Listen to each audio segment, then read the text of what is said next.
Teacher Surabhi Gupta from Vedantu and मेरी कक्षा में आपका स्वागत है। So guys welcome to today's session where we are going to be starting with your brand new civics का चैप्टर। लोकतंत्र क्या है, लोकतंत्र क्यों है, What is democracy? Why democracy? Right? हम इस बात से, इस चैप्टर से आपका क्लास 9 शुरू करने वाले हैं। हमने क्लास 9 वैसे पहले शुरू कर लिया था, बट सिविक्स की जर्नी आज हम शुरू करने वाले हैं। बहुत सारे बच्चे कमेंट सेक्शन में कह रहे थे कि मैम इस चैप्टर को प्लीज शुरू कर दीजिए, यूनिट टेस्ट में आ रहा है। So I hope that today you will not only start this chapter with me, but आपको सिविक्स से प्यार हो जाएगा इस चैप्टर के बाद। इतना अच्छा और मजेदार चैप्टर है ये। So welcome to today's session, welcome to my कक्षा। अगर आप नए हो इस चैनल पे, do not forget to subscribe to the channel of Vedantu 9th और 10th, क्योंकि आपको पता है हम आपके लिए लाते हैं amazing sessions not only for class 9 but class 10 going to class 11, and also do not forget to give a thumbs up to this video। thumbs up का ऑप्शन वहीं पर है, शेयर कर देना इस वीडियो को अपने एक दोस्त, एक सहेली, एक सखी के साथ। ऑलराइट, चलो ना गाइस, शुरू करने से पहले थोड़ा सिविक्स के बारे में समझ लेते हैं। 6th 7th 8th में आपने सिविक्स पढ़ा था, आपने थोड़ा समझा था कि सरकार होता क्या है, इलेक्शंस होते क्या है, थोड़ा लोकतंत्र के बारे में बेसिक डेफिनेशंस पढ़ी थी। अब आप क्लास 9 में आ गए हो। सिविक्स की जगह बुक का नाम है डेमोक्रेटिक पॉलिटिक्स, है ना। डेमोक्रेटिक पॉलिटिक्स मतलब डेमोक्रेसी जो है वहां उसकी पॉलिटिक्स क्या होती है, उसके पीछे के जो डायमेंशंस है जो हम शायद सोचते भी नहीं है वो क्या क्या है, इसके बारे में आपकी किताब यहाँ से शुरू होती है। क्लास 9 और 10 दोनों की सिविक्स आपस में बहुत जुड़ी हुई है, इसलिए याद रखना अगर आपकी क्लास 9 की सिविक्स स्ट्रॉन्ग होगी तो क्लास 10 में भी स्मूथ सेलिंग होगा, ज्यादा आपको मुश्किल या कठिनाई नहीं होगी। Make sure that you watch all the videos till the end, ध्यान से देखना। अगर आपको लगे कि वीडियो थोड़ी स्लो चल रही है, आपको फास्ट रिविजन करना है, you can also watch this video in 1.25x या 1.5x। पर्सनली मुझे मेरी आवाज हाई स्पीड में ज्यादा अच्छी लगती है, right. So you can also do that and let us begin without much ado, right. तो when you search what is democracy in China, कोई मतलब बोलेगा so you have chosen death, ये क्या है, ये गलत है, ठीक है। सो मतलब इन शॉर्ट जब हम बोलते हैं कि चाइना में लोग डेमोक्रेसी गूगल करते हैं, चाइनीज गवर्नमेंट उनको मार डालती है। ये एक जोक है, बट इसके पीछे एक बहुत सच्ची गहराई वाली सच्चाई है जिसमें आपको बताना चाह रहे हैं कि ऑल्दो चाइना अपना पीठ, अपने छाती को थंब करके बोलता है डेमोक्रेटिक कंट्री है, डेमोक्रेटिक गवर्नमेंट है, बट हम सब जानते हैं कि वो एक लोकतंत्र, एक डेमोक्रेसी नहीं है। तो आखिर डेमोक्रेसी होता क्या है, क्या फीचर्स होते हैं डेमोक्रेसी के, और क्यों हम डेमोक्रेसी के बारे में एक चैप्टर नहीं बल्कि पूरी किताब पढ़ रहे हैं। ऐसी क्या अच्छाई है डेमोक्रेसी में कि और किसी सरकार में हमको मिलती नहीं है, राइट। ये सब हम इस चैप्टर में पढ़ने वाले हैं। As I said guys, SST में आई वांट कि आप मुझे 3 टाइम्स अ वीक या मैक्सिमम 4 टाइम्स अ वीक अपना आधा घंटा दे दो, है ना। आधा घंटा दे सकते हो अपने टाइम का, इससे ज्यादा तो आपके टीवी सीरियल होते हैं, अनुपमा भी इतने टाइम का तो आता ही है, तो आधा घंटा मुझको दे दोगे तो आई विल मेक श्योर कि बाय द टाइम में एंटर योर जुलाई और अगस्त आपका सिलेबस का जो बेसिक कॉन्सेप्ट है वो क्लियर हो जाएगा एसएसटी का, and you will never have to rectify SST. थोड़ा रटना तो पड़ता ही है ना, फैक्ट्स वगैरह, बट आपको जोर नहीं लगेगा उसको रटने में। एक दिन एग्जाम से पहले पसीने आपके नहीं छूटेंगे। क्लास 9 एंड 10 एसएसटी मतलब सुरभि मैम, समझ गए। ये एक मोटो हो जाना चाहिए आप लोगों का। चलो शुरू करते हैं। नो गाइस, अगर आप किसी भी बच्चे से पूछो कि बेटा डेमोक्रेसी क्या होता है, तो एक बेसिक डेफिनेशन सबके मुंह में आती है कि डेमोक्रेसी एक ऐसी सरकार होती है जहां पर हमारे जो लीडर्स होते हैं उसको लोग इलेक्ट करते हैं। People elect the government, right. The leaders are elected by the people, इसको हम बोलते हैं लोकतंत्र। बट क्या ये डेफिनेशन सफिशिएंट है, पर्याप्त है डेमोक्रेसी जैसे बड़े कॉन्सेप्ट को समझने के लिए? चाइना का एग्जाम्पल ले लेते हैं। चाइना में भी तो इलेक्शंस होते हैं, अगर आपको नहीं पता मैं बता दूं, इलेक्शंस होते हैं चाइना में, वहां भी प्रेसिडेंट जो है इलेक्शंस के थ्रू ही वोट किया जाता है। पर क्या हम उसको डेमोक्रेसी बोलेंगे? क्वेश्चन। क्या डेमोक्रेसी के बाद कभी कभी लीडर जो है अजीब काम करने लगते हैं, सारा पावर अपने हाथ में ले लेते हैं, क्या क्योंकि इलेक्शंस हुए, क्या हम उसको डेमोक्रेसी बोलेंगे उस फॉर्म ऑफ सरकार को? ये जो प्रश्न होते हैं ये इस डेफिनेशन को थोड़ा घुमा देते हैं कि हाँ भाई, डेमोक्रेसी का जो कॉन्सेप्ट है वो इतना कॉम्प्लिकेटेड है, इतना बड़ा है कि शायद उसको समझने के लिए ये एक डेफिनेशन पर्याप्त, बहुत पूरी नहीं है, राइट? अब डेमोक्रेसी शब्द आया कहां से? सबसे पहले डेमोक्रेसी वर्ड आया था ग्रीस में, जब वहां पर सिविलाइजेशन बन रहा था. That is when this word was used for the very first time. तो उसका ग्रीक ओरिजिन है डेमो मतलब सिटीजन और द पीपल, क्रेसी या kratos means rule, rule of the citizen, rule of the people. Basic चीज, basic understanding of democracy.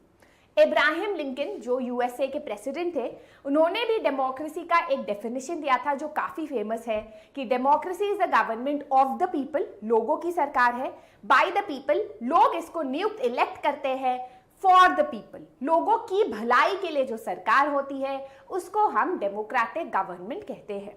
बहुत अच्छी definition है पर यह भी पर्याप्त नहीं है. ठीक है, चलो समझते. नाउ गाइस, आगे बढ़ने से पहले democracy how is it different from every other form of government, है ना? जैसे हम बोल सकते हैं कि एप्पल भी फ्रूट है, मैंगो भी फ्रूट है, ग्रेप्स भी फ्रूट है, सारे फ्रूट्स मीठे ही होते हैं, पर आपस में ये अलग अलग कैसे है, अलग अलग सरकार कैसे अलग अलग है. तो म्यांमार का एग्जाम्पल अगर हम ले तो म्यांमार में इलेक्शंस होते हैं, लेकिन कौन इलेक्ट करता है? लोग इनको इलेक्ट नहीं करते, जो आर्मी में लोग हैं, army people elect the government. तो इसको हम डेमोक्रेटिक फॉर्म ऑफ गवर्नमेंट नहीं कहेंगे, क्योंकि डेमोक्रेसी में आपको पता है all the citizens should be allowed to vote. Saudi Arabia की बात करें तो भैया सऊदी अरेबिया में तो डेमोक्रेसी है ही नहीं, वहां तो राजठाट है, वहां तो मोनार्की है. मेरा माइक नीचे गिर गया है, होप आपको सुनाई दे रहा था. वहां पर मोनार्की है, इसका मतलब वहां राजा का एक रूल है, उसके अगेंस्ट कुछ बोल नहीं सकता, इलेक्शन से नहीं होते, हेंस वो डेमोक्रेसी नहीं है. चाइल्ड की बात करें या चिले की बात करें तो वहां पर डिक्टेटर है. डिक्टेटर मतलब जब एक इंसान के पास एब्सोल्यूट पावर होती है. अब बहुत सारे बच्चे कंफ्यूज हो जाते हैं बिटवीन डिक्टेटरशिप एंड मोनार्की. तो डिफरेंस समझते हैं. मोनार्की में क्या होता है ना, जो राजा होता है सब उसकी बात इसीलिए सुनते हैं क्योंकि माना जाता है कि इस राजा को भगवान ने खुद नियुक्त किया है. थोड़ा उसमें एक रिलीजियस एस्पेक्ट हो जाता है. डिक्टेटरशिप में ऐसा नहीं होता. डिक्टेटरशिप में एक इंसान ने जोर जबरदस्ती से थ्रू फोर्स पावर अपने हाथ में ली होती है. जैसे अगर आज मैं पावर ले लूं वेदांतु के अपने हाथ में, by AP sir, by Abhishek sir, तो मैं डिक्टेटर हुई, है ना? आपको मेरी बात सुननी पड़ेगी वेदांतु में सबको, क्योंकि मैंने फोर्सफुली वो पावर ली, और अगर आपने मेरी बात नहीं सुनी मैं फोर्सफुली आपके ऊपर डंडा चलाऊंगी. ठीक है, तो थोड़ा फोर्स की बात आ जाती है, यहाँ थोड़ा रिलीजन की बात आ जाती है मोनार्की में. तो इस डिफरेंस को याद रखना. तो अलग अलग टाइप के सरकार गवर्नमेंट्स है इस दुनिया में. अब हम समझने वाले हैं कि भैया डेमोक्रेसी को हम कैसे डिफाइन करें. ऐसा कौन सा कंट्री है जिसको हम डेमोक्रेटिक बोल सकते हैं? क्या डेमोक्रेसी के लिए सिर्फ इलेक्शंस काफी होते हैं? इलेक्शंस के बाद सरकार क्या करती है उसका कोई रोल प्ले करता है डेमोक्रेसी के under? What form of government should a democracy have? ये सारे क्वेश्चंस ये चैप्टर जो है उसको समझेगा. आज का जो सेशन है इसमें हम 4 फीचर्स याद करने वाले हैं. 4 फीचर्स को याद करने के लिए एनसीईआरटी सीबीएसई ने दिमाग का खेल खेला है. उन्होंने बोला नहीं कि बेटा ये रट लो जाके उल्टी कर लो, नहीं, उन्होंने आपको ये लाइन, ये कॉन्सेप्ट समझाया है by going around the world looking for good examples. इसलिए आपकी सीबीएसई बुक ना जिसने भी बनाई है बड़ा सोच समझ के बनाई है. ठीक है, तो चलो समझते हैं. पहला फीचर है डेमोक्रेसी का कि major decisions are taken by elected leaders. मतलब जिन लीडर्स को हम इलेक्ट करते हैं उनको हमारे लिए डिसीजंस लेना चाहिए. इसलिए बोलते हैं कि परिवार कोई डेमोक्रेसी नहीं है, क्योंकि माँ बाप हमारे लिए डिसीजन लेते हैं और माँ बाप को हमने इलेक्ट थोड़ी ना किया. जहां पैदा हो गए बस वही हमारा परिवार, राइट? बट किसी भी देश में डेमोक्रेसी अगर है तो आपके सारे डिसीजन, सड़क कहाँ बननी है, हॉस्पिटल कहाँ बनना है, कोविड को कैसे खत्म करना है, ये डिसीजन इलेक्टेड लोगों ने जो नियुक्त नहीं होता, वर्ड एक और वर्ड होता है, इलेक्ट किया है, वो लीडर्स को लेना चाहिए. अब एक एग्जाम्पल लेते हैं जहां ऐसा नहीं होता, and that is our neighbour Pakistan. तो पाकिस्तान में डेमोक्रेसी थी, फिर 1990 में जनरल परवेज मुशर्रफ, ये है हमारे general Parvez Musharraf, very smart by the way, right, मतलब चलो बाद में बताऊंगी कहानी। तो जनरल परवेज 1999 अक्टूबर 1999 में जनरल परवेज मुशर्रफ ने मिलिट्री कू किया। मिलिट्री कू क्या होता है? कूप नहीं होता, कूप, कू कू कू। मिलिट्री कू क्या होता है कि ये एक आर्मी ऑफिसर थे, बहुत ही स्ट्रॉन्ग आर्मी ऑफिसर थे, इनकी बहुत ज्यादा सोल्जर्स फॉलोइंग थी। तो उन्होंने उस फॉलोइंग और अपने हाथ में जो पावर थी उसके उसको अपने हाथ में लेके जो एग्जिस्टिंग गवर्नमेंट थी उसको हटा दिया। जो एग्जिस्टिंग प्राइम मिनिस्टर था उनको हटा के अपने आप को कंट्री का चीफ एग्जीक्यूटिव जो है नियुक्त कर दिया। अब चीफ एग्जीक्यूटिव कोई पोजीशन नहीं होती, उनको भी पता था, वो तो कहने की बात थी कि हम चीफ एग्जीक्यूटिव है। थोड़े टाइम में उन्होंने अपने आप को प्रेसिडेंट कहलाना शुरू कर दिया। अब 2002 आया, लोगों ने बोला भाई इलेक्शंस कराओ, तुम कोई इलेक्टेड लीडर थोड़ी ना हो, तो उन्होंने देश में रेफरेंडम कराया। रेफरेंडम क्या होता है? रेफरेंडम एक ऐसा वोट होता है देश में जिसमें आप पे दो ऑप्शन होते हैं, यस या no. For example, do you want Surabhi ma'am as your SST teacher? आपके पास दो ऑप्शन होंगे, यस और नो। 50 बच्चों के ऑप्शंस दिया जाएगा, 50 के 50 बच्चे बोलेंगे yes because obviously I am best, है ना। तो वो हुआ रेफरेंडम। मैं कहूंगी मैं रेफरेंडम के थ्रू जो हूं बेस्ट एसएससी टीचर हूं यूट्यूब की, है ना। तो परवेज मुशर्रफ ने ऐसा रेफरेंडम कराया 2002 देश में, जिन्होंने क्वेश्चन लिखा कि do you want Parvez Musharraf for the next 5 years, अपने आप को 5 साल का एक्सटेंशन दिया। तो लोगों ने लिखा यस। अब आप कहोगे कि मैम ये तो इलेक्शंस हो गए, लोगों ने यस लिखा, वोटिंग जैसा ही तो है। बट ये रेफरेंडम फेयर नहीं था। बहुत लोगों ने बोला, बहुत ऑपोजिशन पार्टीज, बहुत ह्यूमन राइट्स ऑर्गेनाइजेशन, एक्टिविस्ट ने बोला कि रेफरेंडम में जब लोगों ने नो दबाने की कोशिश की तो बटन नहीं काम कर रहा था, उनके पास ऑप्शन ही नहीं था, नो वाले वोट को काउंट ही नहीं किए गए। काउंट किए गए तो सिर्फ यस वाले वोट को। तो मैल प्रैक्टिस के थ्रू, मतलब गलत प्रैक्टिसेस के थ्रू परवेज मुशर्रफ जो है पाकिस्तान के प्रेसिडेंट बने। अब आप बताओ, क्या इस तरीके के इलेक्शंस को हम डेमोक्रेटिक बोल सकते हैं?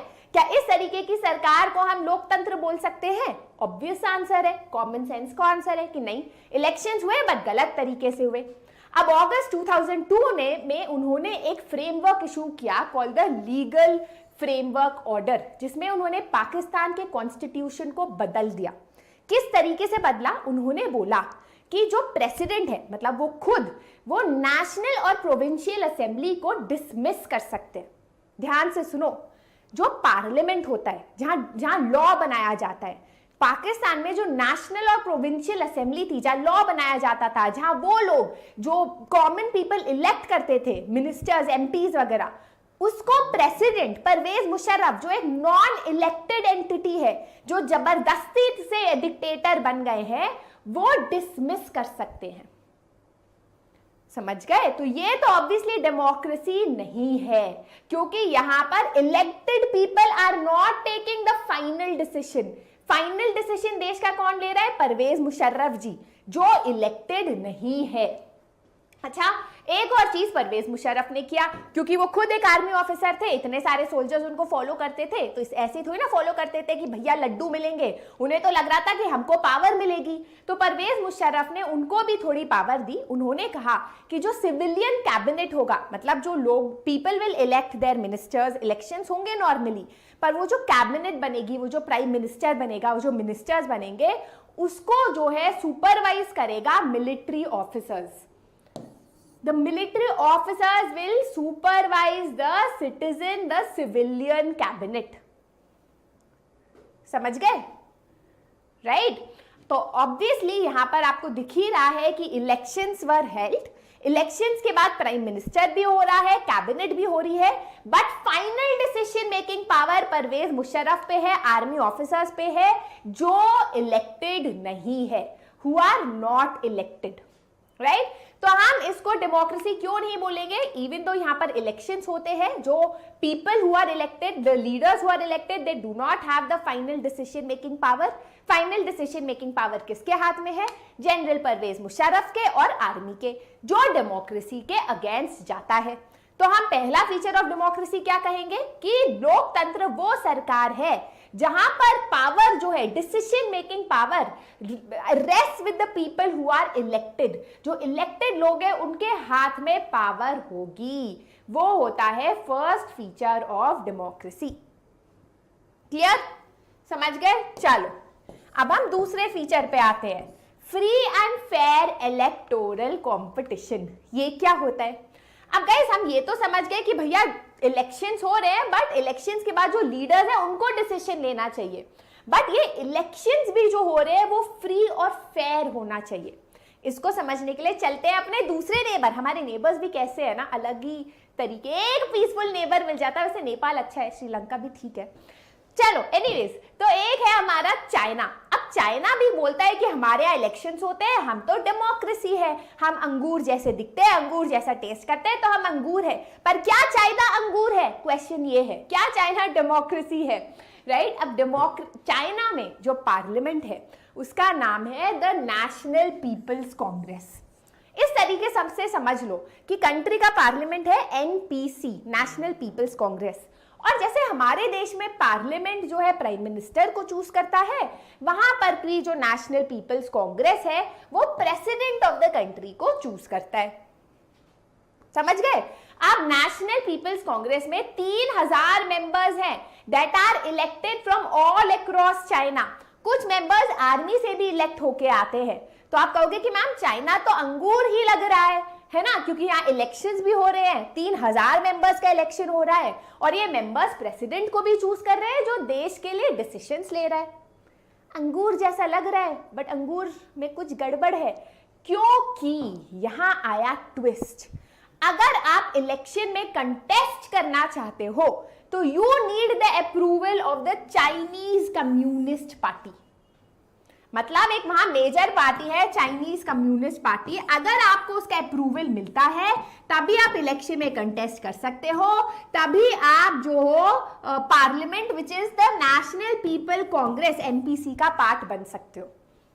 तो जो भी पार्टीज चाइनीज कम्युनिस्ट पार्टी के अंडर है या जो भी मेंबर है चाइनीज कम्युनिस्ट पार्टी का, वही बन सकता है पार्लियामेंट का पार्ट और वही बन सकता है प्रेसिडेंट।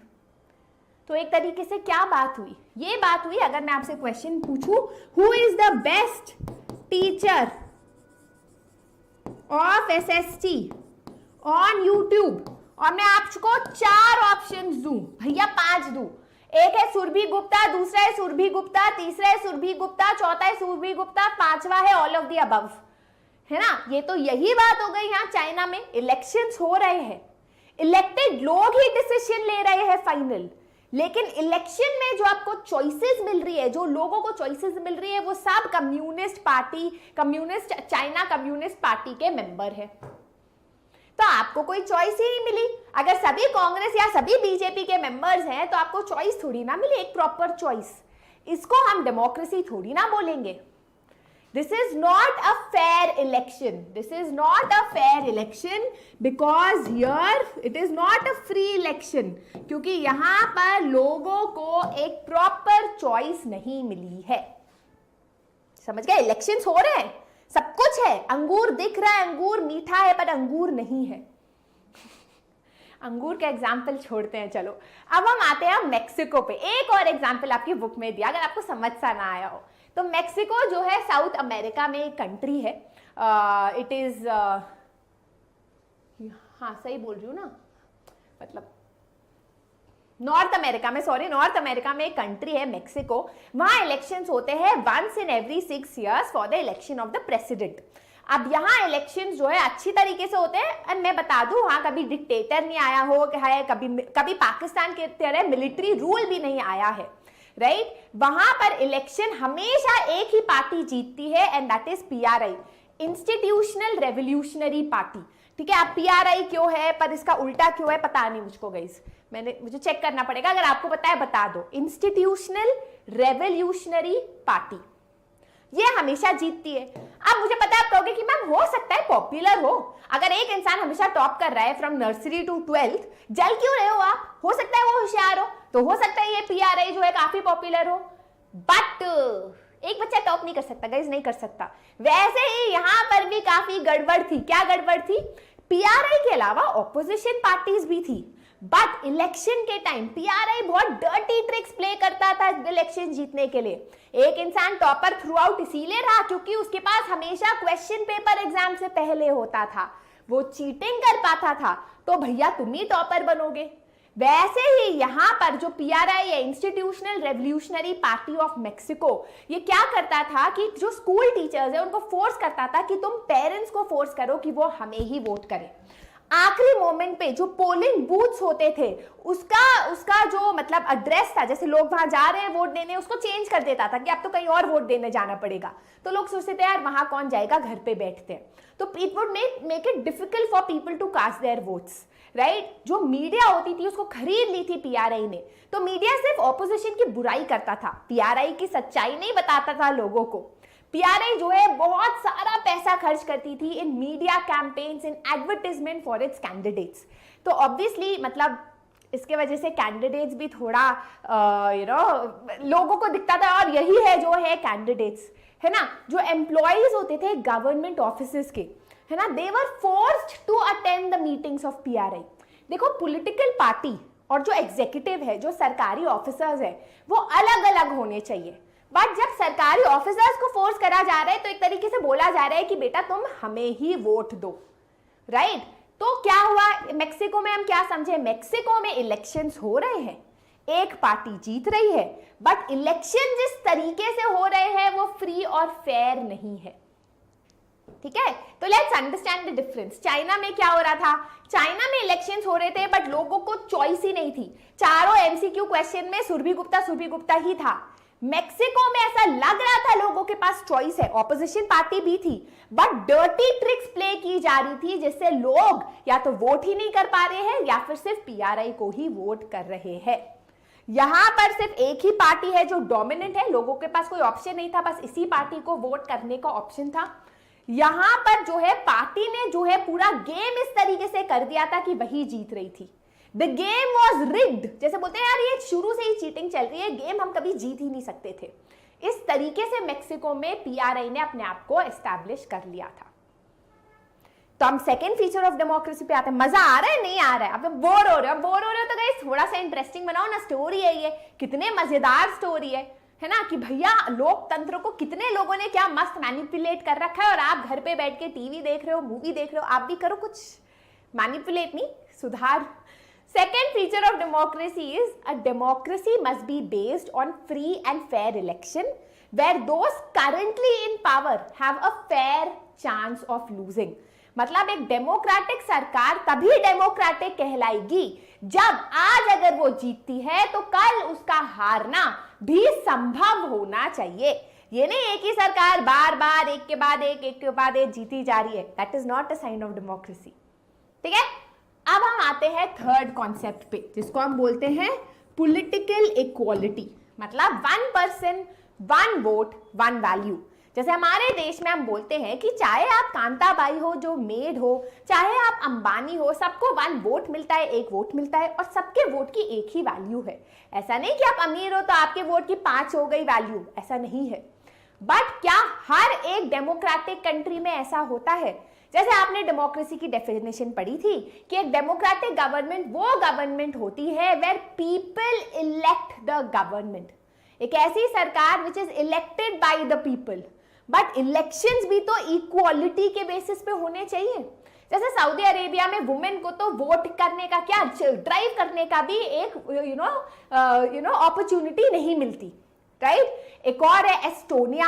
एस्टोनिया कैसा कंट्री है जहां प्लांटेशन, इंडिया से भी काफी प्लांटेशन वर्कर्स गए थे जब ब्रिटिशर्स उन्हें ले गए थे प्लांटेशन वर्क करने। तो एस्टोनिया में जो क्या होता है कि पीपल, नहीं सॉरी गलत बोल दिया मैंने, इग्नोर। एस्टोनिया रशिया के पास है, तो जो रशियन लोग एस्टोनिया में है उनको सिटीजनशिप तो मिल जाती है, लेकिन उनकी वोट की जो वैल्यू है वो प्योर एस्टोनियन से कम है। वैसे फिजी में जहां इंडियन गए थे प्लांटेशन वर्क करने, जो ओरिजिनल फिजी इनहैबिटेंट्स है उनकी वोट की वैल्यू ज्यादा है, जो इंडियन फिजियंस है उनकी वोट की वैल्यू कम है। तो अगर एक फिजी पर्सन वोट कर रहा है दैट मीन्स 5 वोट्स, पर अगर एक इंडियन फिजी वोट कर रहा है that is 1 vote. Is this democracy? No, this is not democracy. Democracy का third feature है that every adult person should have 1 vote and each vote should have 1 value. हम सब जो है इंडियंस है, भाई बहन है, हम सब एक ही तरीके के अमरूद है, कुछ बड़े हैं कुछ छोटे हैं, बट जब हमको काटो और खाओ तो एक ही टेस्ट आना चाहिए। क्या फ्रूट्स कर, I think I should just stop thinking of fruits, right. अब समझ गए हो ना, मतलब ये कॉन्सेप्ट भी इजी था। अब हम आते हैं फोर्थ कॉन्सेप्ट पे, which is a little twisted, तो ध्यान से सुनना। Rule of law and respect for rights. Rule of law का कॉन्सेप्ट क्या होता है? रूल ऑफ लॉ आपने 8th स्टैंडर्ड से पढ़ा है, 7th से पढ़ा है शायद, कि लॉ जो है सुप्रीम होता है। चाहे आप प्राइम मिनिस्टर हो, चाहे आप अंबानी हो, चाहे आप सुरभीमान हो, चाहे आप कांताबाई हो, चाहे आप कोई भी हो, सबको एक ही रूल बुक फॉलो करना है। That is the concept of rule of law. अब एक डेमोक्रेटिक सरकार वो होती है जहां पर रेस्पेक्ट करते हैं हम लोगों के हक की, जहां पर लॉ जो है फॉलो किया जाता है। इसको हम समझते हैं with an example of Zimbabwe, which is a country in Africa. Now Zimbabwe को इंडिपेंडेंस मिली थी फ्रॉम वाइट डोमिनेशन, जैसे हमें ब्रिटिशर्स से मिली, जिम्बाब्वे को भी मिली 1980 में। उसके बाद क्योंकि जैसे इंडियन कांग्रेस पार्टी हमारे आईसी में काफी पॉपुलर हो गई थी, वैसे उस कंट्री में भी एक पार्टी थी ZANU PF, which became very popular, क्योंकि उसी ने ब्रिटिशर्स को हटाया था, तो ऑब्वियसली वो काफी पॉपुलर हो गई थी।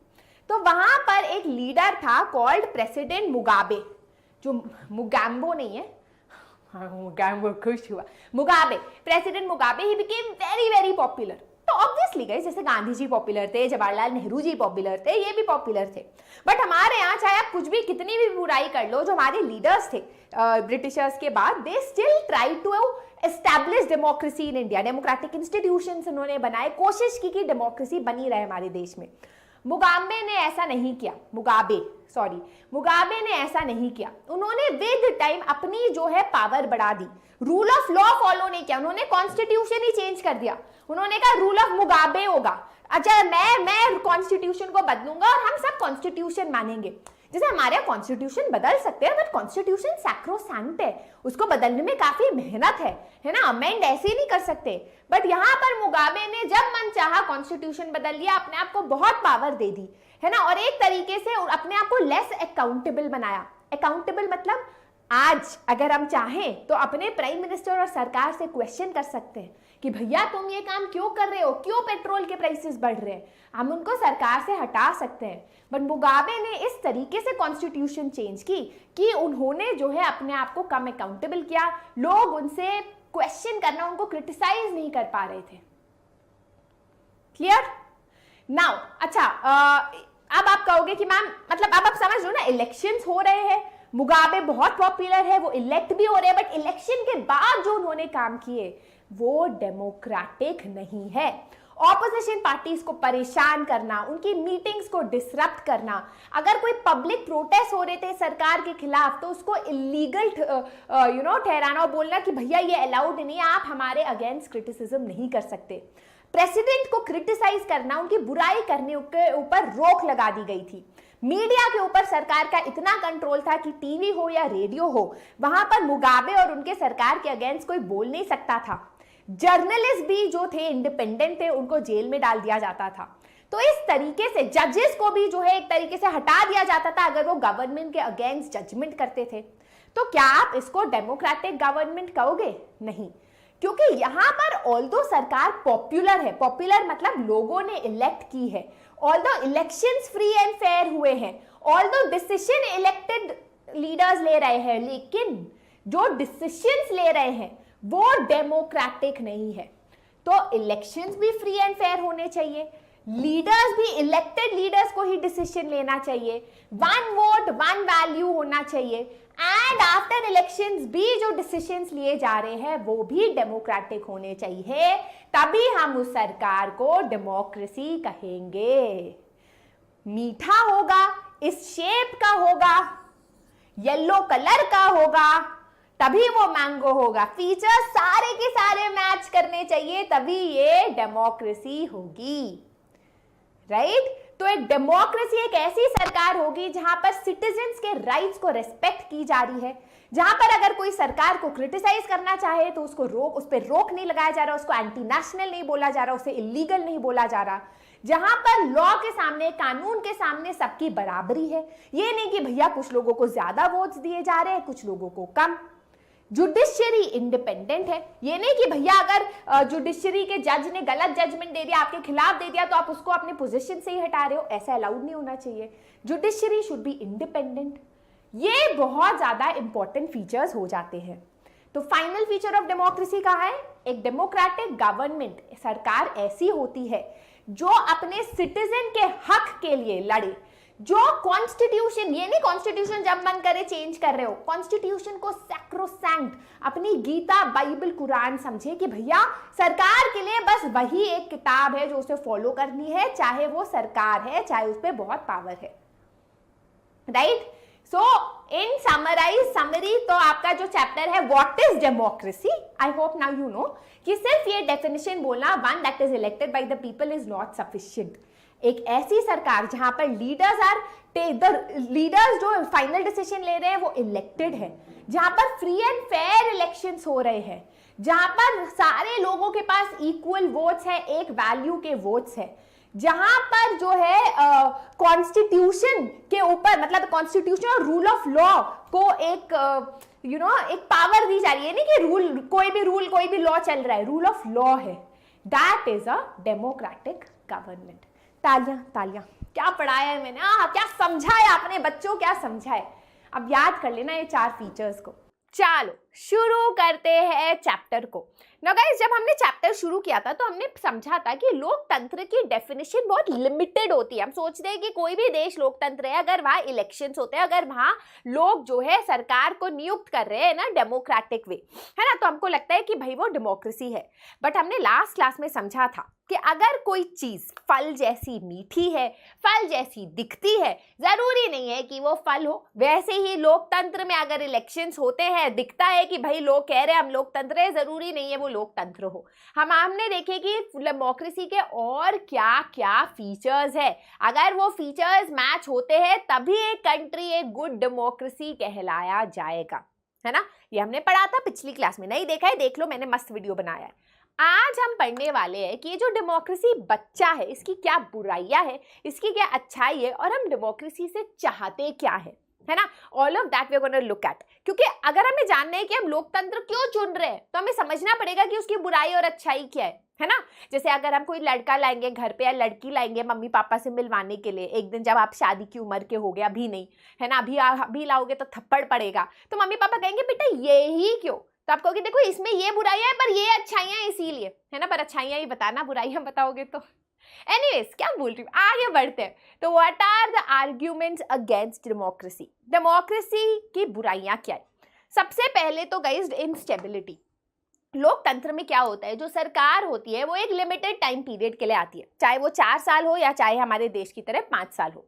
अब वो सिर्फ 5 सालों का सोचती है कि इन 5 सालों में मैं सड़क बना देता हूँ, हॉस्पिटल्स बना देता हूँ। बट अलग से अगली सरकार आती है, उसे हॉस्पिटल और सड़क बनाने में कोई इंटरेस्ट नहीं है, वो तो खाना देना चाहती है लोगों को, सारा पैसा वहां पर लगा देगी। तो आप अच्छी रोड पे चल रहे थे, सडनली आप गड्ढे में आ गए हो, है ना। तो थोड़ी इंस्टेबिलिटी रहती है, क्योंकि सरकार जो है सिर्फ 5 साल तक काम कर पाती है, देश के लिए, देश के फ्यूचर के लिए 20 साल का गोल नहीं बना पाती। तो there will always be instability in a democratic form of government. दूसरा प्रॉब्लम डेमोक्रेसी का ये है कि कोई मोरालिटी का स्कोप नहीं रहता।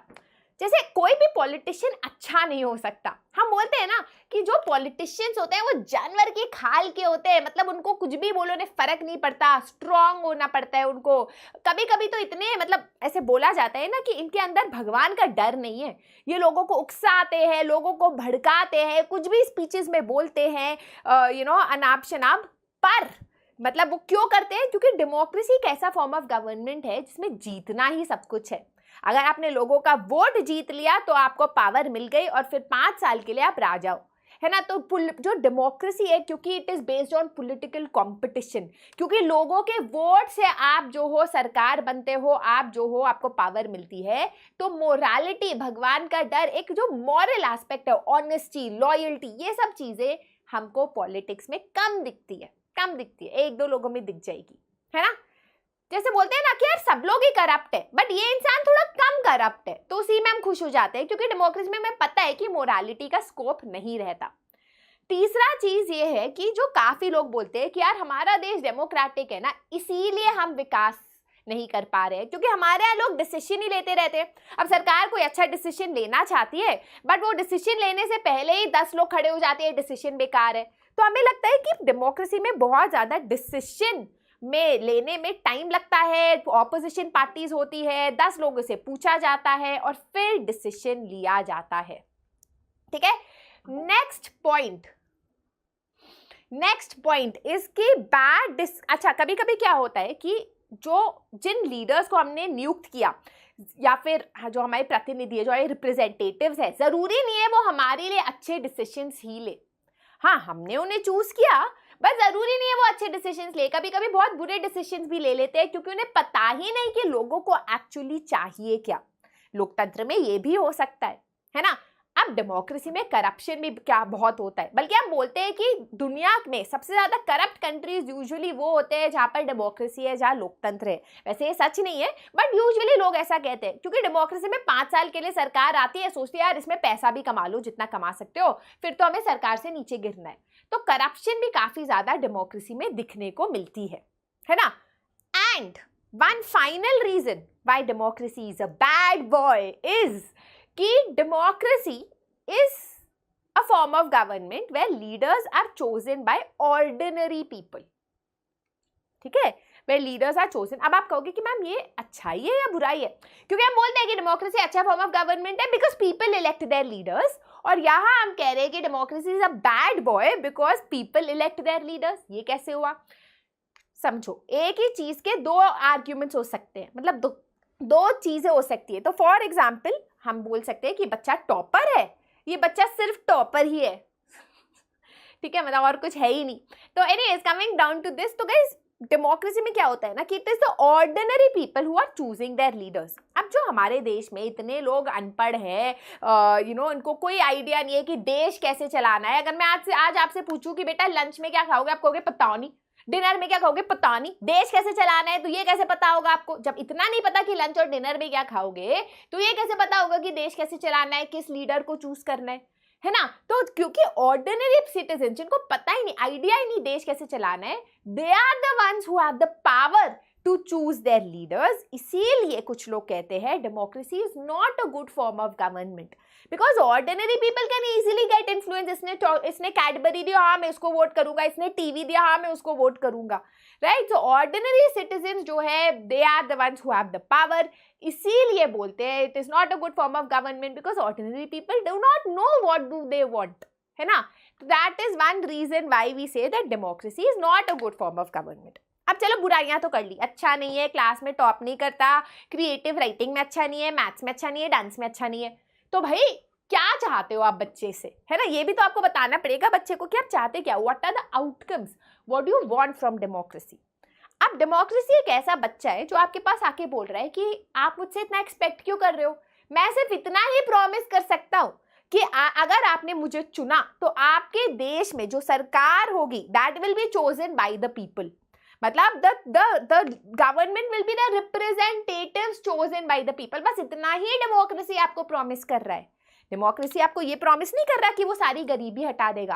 डेमोक्रेसी आपको ये प्रॉमिस नहीं कर रहा कि कोई करप्शन नहीं होगा। डेमोक्रेसी ये भी प्रॉमिस नहीं कर रहा कि डिसीजन बहुत फास्ट लिए जाएंगे और आप तो डेवलप्ड कंट्री होगे। Democracy is not a magical दवाई की खाया और देश मतलब चमक चमकीला, है ना। डेमोक्रेसी सिर्फ छोटा सा आपको प्रॉमिस कर रहा है, पर आप उसे एक्सपेक्ट बहुत ज्यादा कर रहे हो तो बुराइयां तो लगेगी, है ना। अगर आप वो बच्चा कह रहे हैं कि भैया मैं इतना ही कर सकता हूँ पर आप चाहते हो टॉपर बने, तो ऑब्वियसली आपको वो बच्चा बुरा लगेगा, है ना। तो अब आपके दिमाग में एक क्वेश्चन आएगा कि मैम फिर हम डेमोक्रेसी को चूज ही क्यों कर रहे हैं? अगर ये बच्चा टॉपर नहीं है तो इस बच्चे को हमने क्यों चूज किया? क्योंकि क्वेश्चन ये नहीं है is democracy good for us, is democracy bad for us. Question है कि बाकी सारे बच्चों में से क्या डेमोक्रेसी बेस्ट है। हो सकता है हम बोलते हैं कि मम्मा पापा हम टॉप नहीं किए पर अपने दोस्तों से जैसे फेल तो नहीं हुए एटलीस्ट, है ना। तो ये क्वेश्चन आ जाता है कि is democracy a better form of government than any other form of government that is available right now? तो आंसर है yes. It is not the best, but it is better than what is available for us. अब question है, why is it better? Why have we chosen democracy?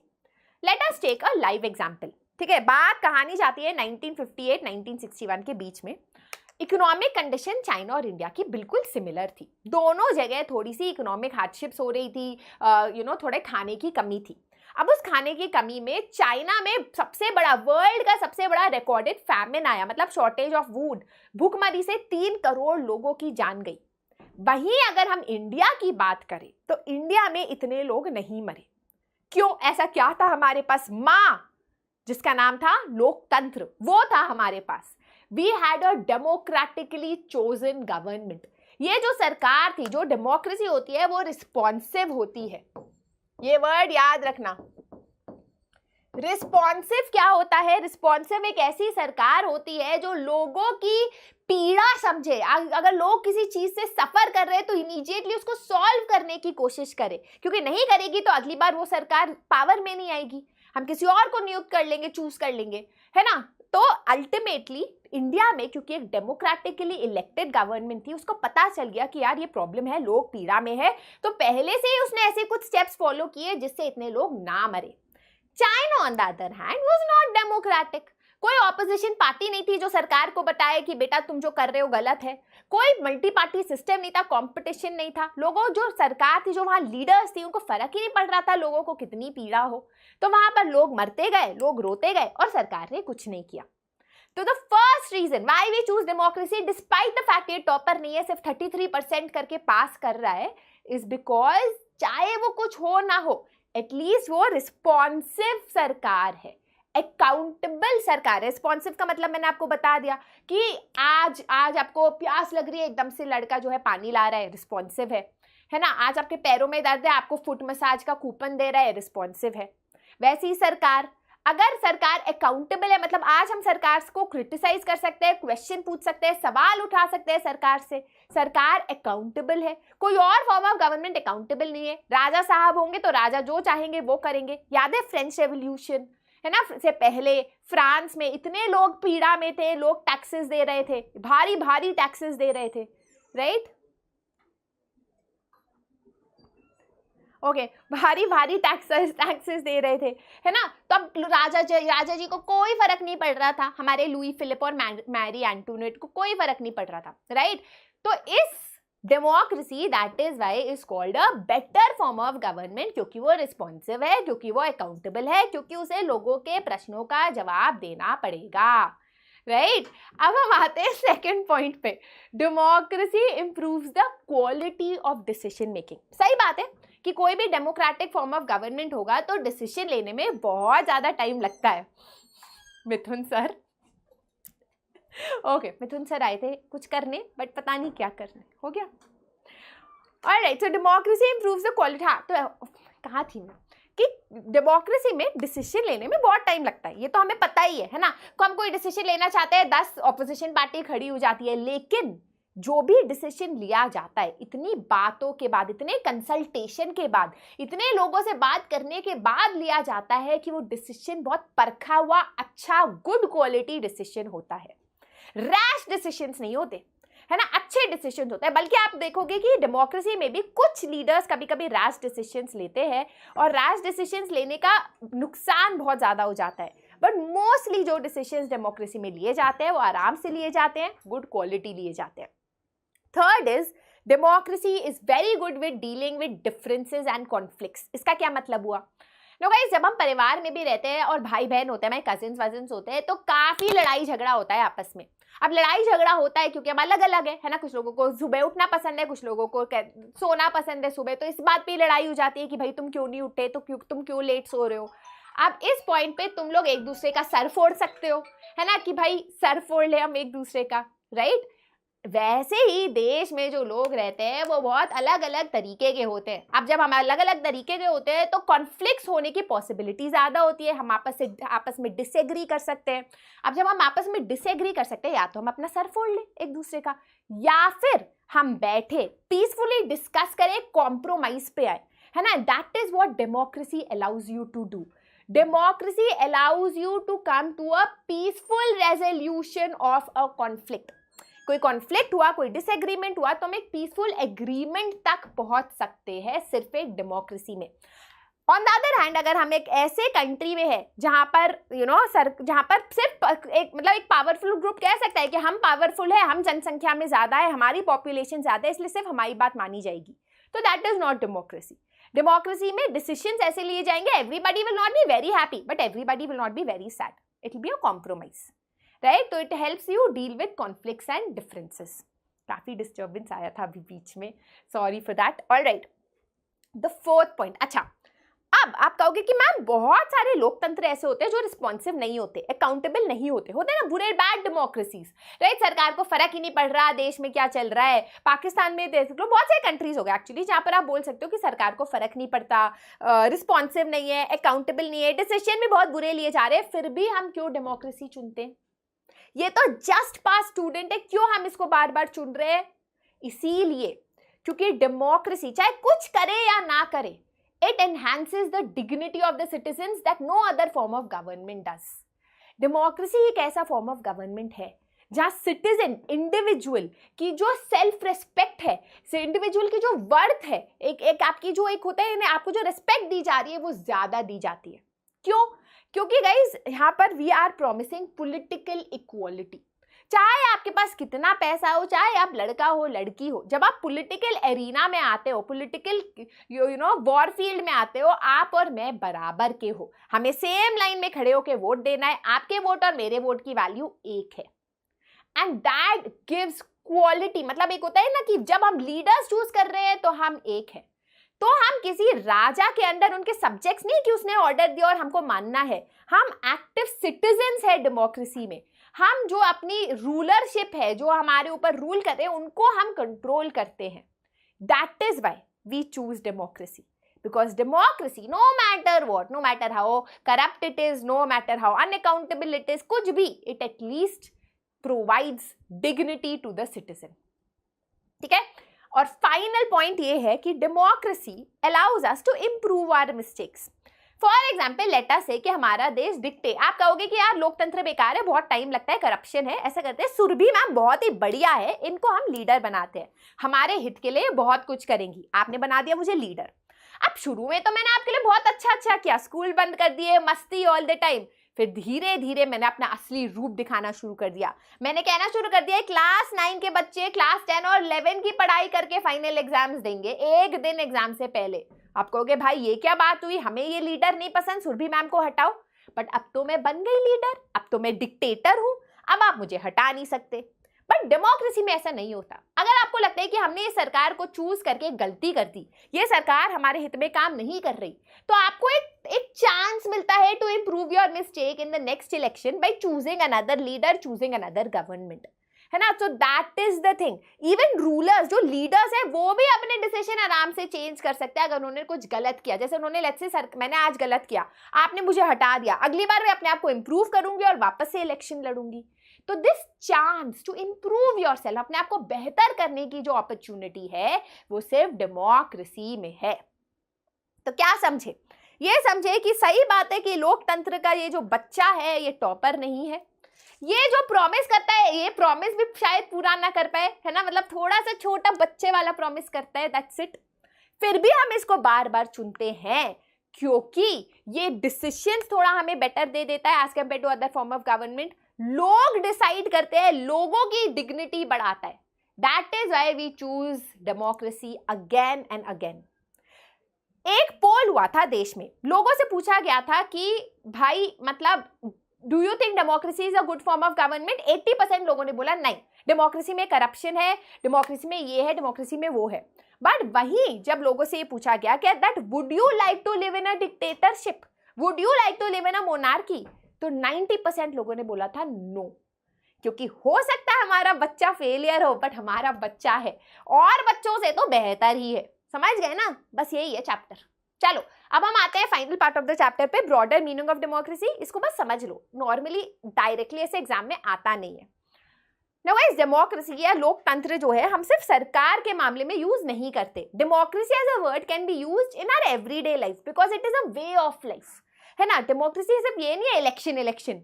Democracy का मतलब है कि जो decision लिया जा रहा है ना, जो डिसीजन लिया जा रहा है वो एक डेमोक्रेटिक मैनर में लिया जा रहा है, सबसे सुलझ, सबसे बात करके, सबसे एग्रीमेंट में लिया जा रहा है, उसको हम डेमोक्रेसी बोलते हैं। फॉर एग्जाम्पल आप बोल सकते हो कि सुरभि मैम बहुत डेमोक्रेटिक है, क्योंकि हम जो चाहते हैं वो उस पर वीडियो बनाती है, हमसे पूछती रहती है बेटा समझ आया, बेटा समझ आया, है ना, तो वो डेमोक्रेटिक है। पर आप कह सकते हो हमारा परिवार बिल्कुल डेमोक्रेटिक नहीं है, क्योंकि मम्मी पापा अपना जो भी रूल है वो हमारे ऊपर थोपते हैं, हमारी बात भी नहीं सुनते, है ना। तो democracy is a word that can be used in your everyday life. जहां पर डेमोक्रेसी है वहां डिसीजंस जो है लोगों से बात करके कंसल्टेशन में लिए जाते हैं। क्लियर। अब एक और कॉन्सेप्ट है आखिरी का, and that's it for the chapter. No guys, दो फॉर्म ऑफ डेमोक्रेसीज है। एक है डायरेक्ट डेमोक्रेसी, जो पहले के जमाने में होता था जब कम्युनिटीज छोटी थी।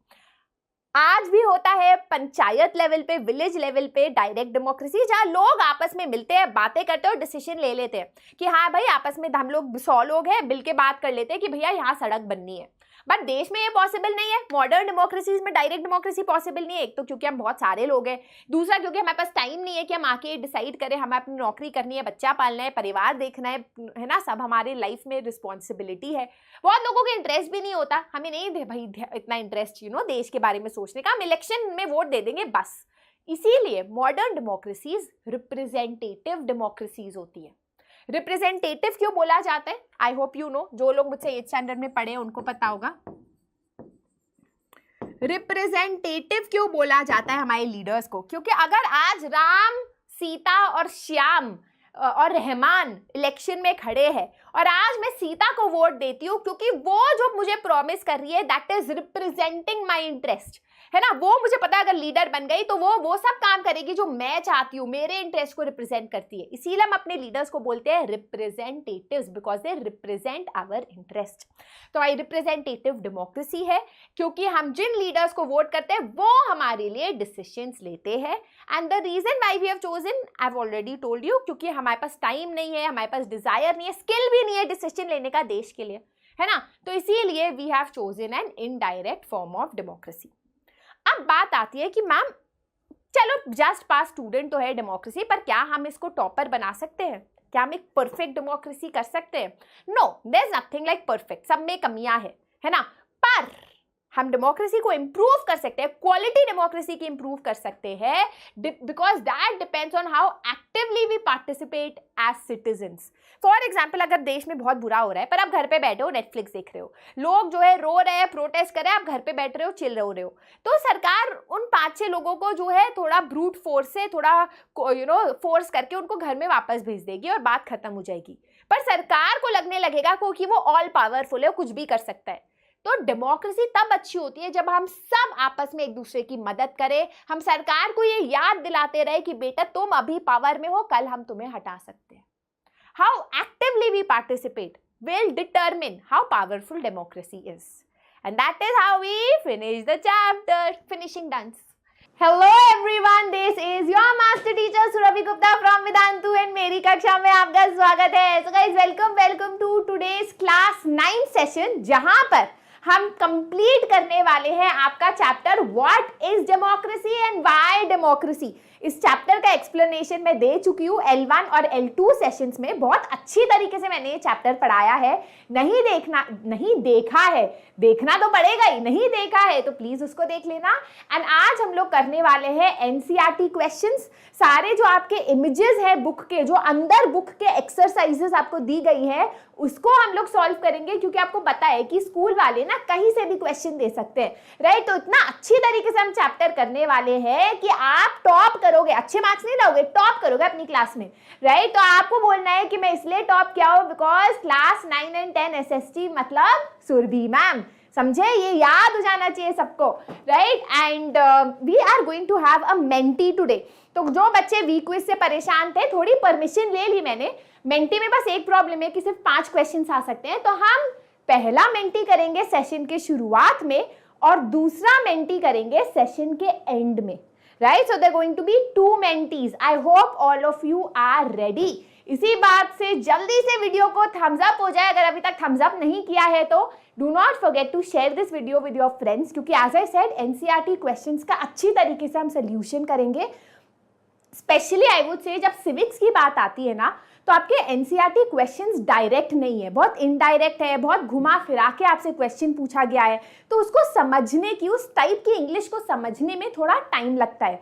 स्पेशली क्योंकि आप आए हो क्लास 8 से, जहाँ पर बहुत डायरेक्ट क्वेश्चंस पूछे जाते थे। क्लास 9 उतना ही टफ लगने लगता है, स्पेशली एसएसटी, है ना। तो हम प्रॉपरली समझेंगे कि क्वेश्चन को हमें आंसर कैसे करना है, so that we get full marks.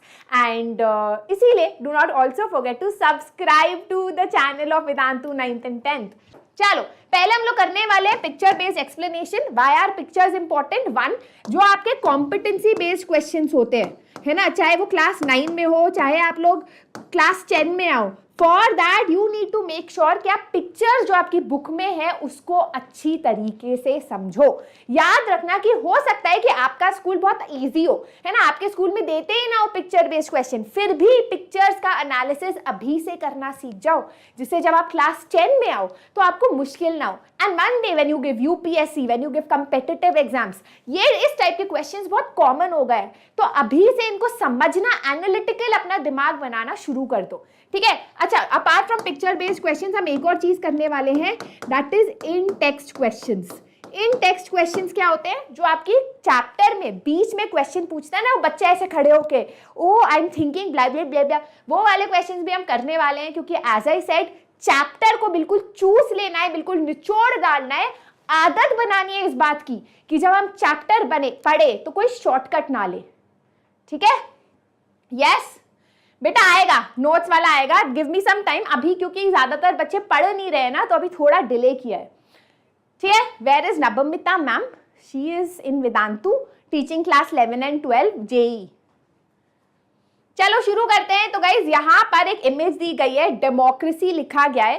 कुछ लोग जो है इसको मतलब उठा रहे हैं, ये इराक की फोटो है, ठीक है, इराक कंट्री है बाय द वे, है ना, तो इराक कंट्री है। यहाँ पर दिखाया गया है कि जो यूएस के सोल्जर्स है वो लोग डेमोक्रेसी का एक मतलब बोर्ड उठा रहे हैं। तो इस पिक्चर से क्या दर्शाया जा रहा है? Anyone wants to take a guess? सबसे पहले तो आपने ये वाला देखा होगा जब आप रोड साइड पे चलते हो, this is the symbol for McDonald's. अब जब आप मैकडॉनल्ड्स को देखते हो तो आपके दिमाग में क्या आता है? बर्गर के अलावा, कोल्ड ड्रिंक के अलावा क्या आता है? मैकडॉनल्ड्स जब आता है तो आपके दिमाग में आता है अमेरिका, है ना, यूएसए, क्योंकि McDonald's is a USA company.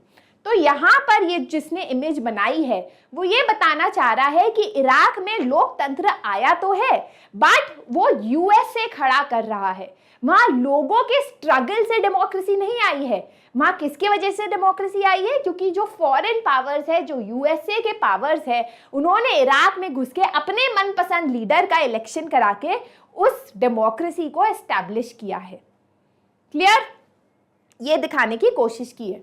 Ma'am क्या फ्रेंच रेवोल्यूशन का भी कॉम्पिटेंसी बेस्ड? हाँ बेटा, सबका कराएंगे, चिंता मत करो, सब होगा धीरे धीरे, अभी आप साथ साथ बस पढ़ते रहो, ठीक है। अच्छा, एक और इमेज है, ये सीरिया लिखा है, यहाँ डेमोक्रेसी की एक लेडी खड़ी है ना, ऊपर डेमोक्रेसी है, हाथ में तराजू है जस्टिस का, और वो घुसना चाहती है सीरिया कंट्री में। तो उनसे बोला जा रहा है कि आप एंट्री तभी कर सकते हो अगर आप ये फॉर्म भरोगे and you will become a member of al Baath party.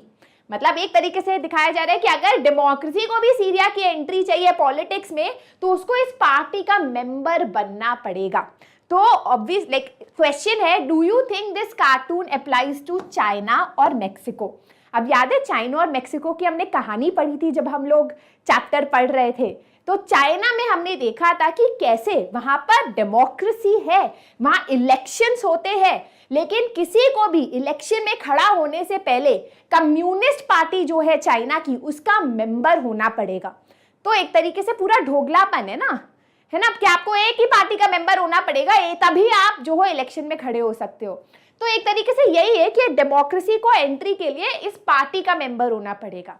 Mexico का भी हमने स्टोरी पढ़ा था, हम जब चैप्टर पढ़ रहे थे कि कैसे मेक्सिको में पीआरआई करके एक पार्टी है जो बार बार जीतती है। इसीलिए जीतती है क्योंकि वो डर्टी पॉलिटिक्स खेलती है ना। तो ये भी एक तरीके से दिखा रहा है इमेज कि हाँ भाई, मेक्सिको में भी डेमोक्रेसी ठीक से एस्टैब्लिश्ड नहीं है, राइट।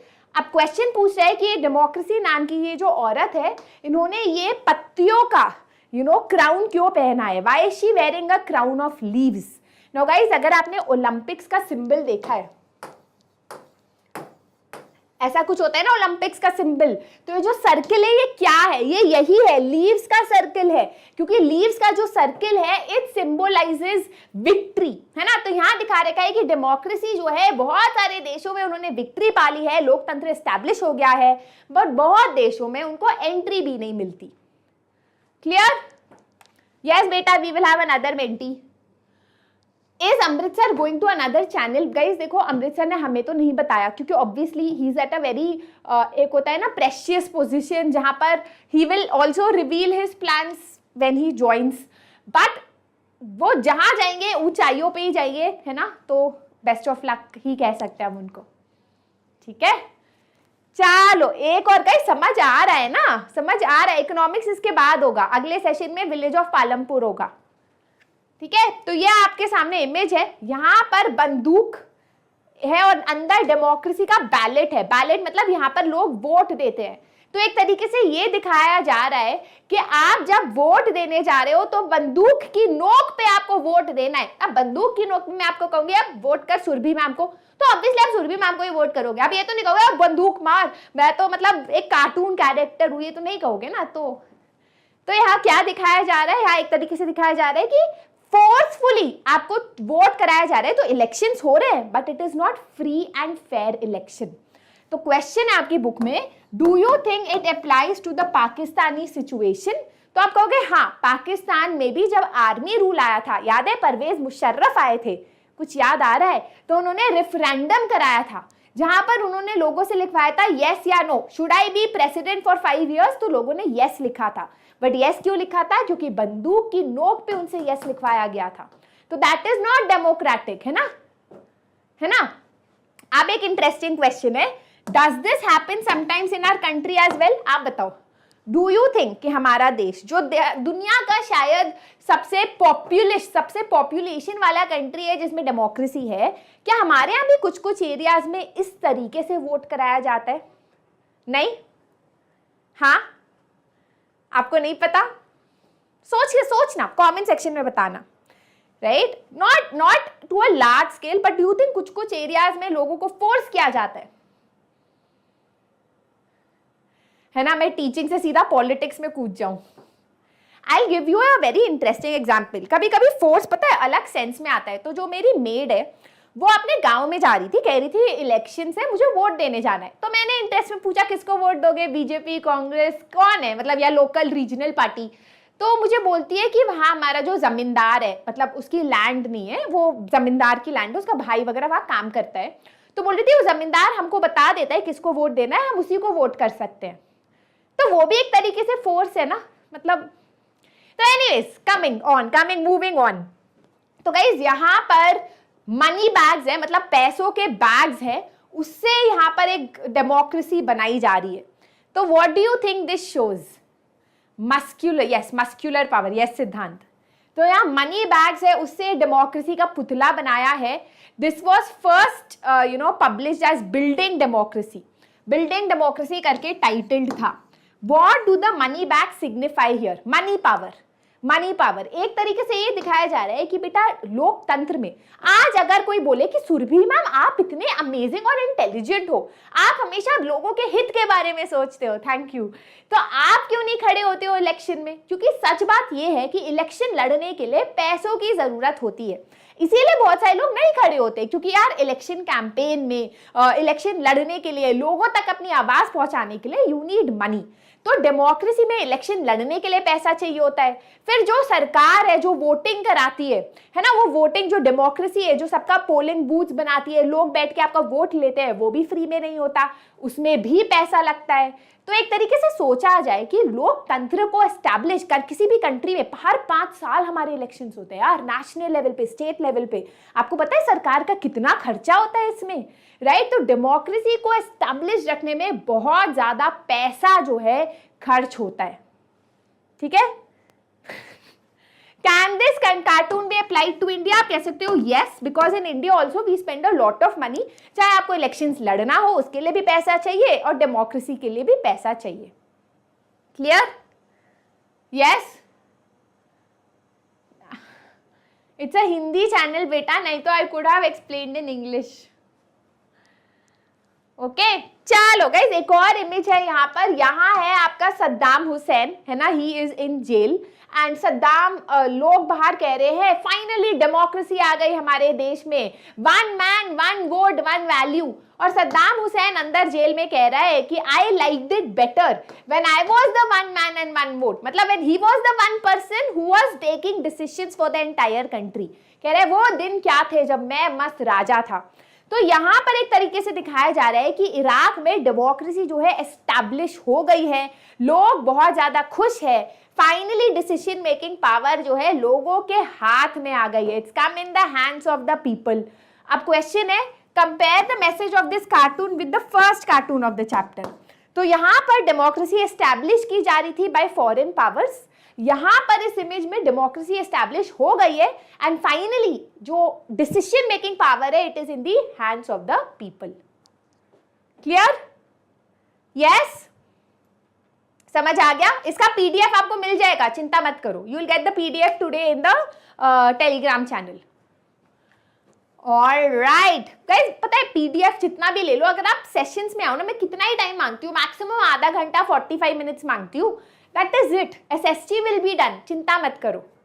ठीक है, तो यहाँ पर आपको दिखा रहा है, यहाँ लिखा है याहू, गूगल, सिस्को. ये उस टाइम का फोटो है जब चाइना ने याहू और गूगल, सिस्को ये सब कंपनीज को बैन कर दिया था, बोल के कि ये जो वेबसाइट्स है ये कुछ ऐसी चीजें दिखाते हैं जो हम अपने सिटीजन्स को दिखाना नहीं चाहते. तो ये पिक्चर एक स्टूडेंट ने बनाई थी, जहां पर यहाँ आपको दिख रहा है एक स्टूडेंट खड़ा है इन टैंक्स के सामने. तो ये आपको वैसे करने की ज़रूरत नहीं है, बट थोड़ा आपकी बुक में है तो समझ लेते हैं कि ये थोड़ी चाइनीज़ हिस्ट्री दिखा रहा है. क्या हिस्ट्री दिखा रहा है? क्या इतना बेकार कौन पढ़ाता है? अभिषेक सर आ गए, आप पढ़ा दो. अच्छा जो पढ़ाओ. Chinese government blocked the free flow of everything. You understood? Of what? लिखा हुआ ना, free flow of information on the internet. उस पर इंटरनेट होता था क्या? उस समय क्या होता है? अभी रिसेंटली, मतलब 10 साल की बात है. जो पिक्चर ब्लैक एंड व्हाइट था ना इसमें. ये आप हो क्या? हाँ ये मैं हूँ. तो मैं स्टूडेंट हूँ और मैं इसके सामने खड़ी हूँ. ये दर्शा रहा है कि एक बार ऐसा हुआ था कि एक लिबरल, एक फ्री आदमी जो है चाइनीज गवर्नमेंट के अगेंस्ट खड़ा था, तो उसको चाइनीज सरकार ने छुपा के मार दिया था.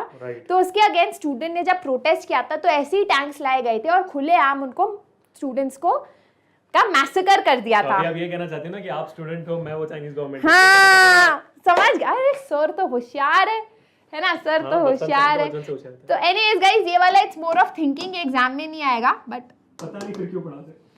पर समझने के लिए ना मजा आएगा ना, आपको समझोगे तो.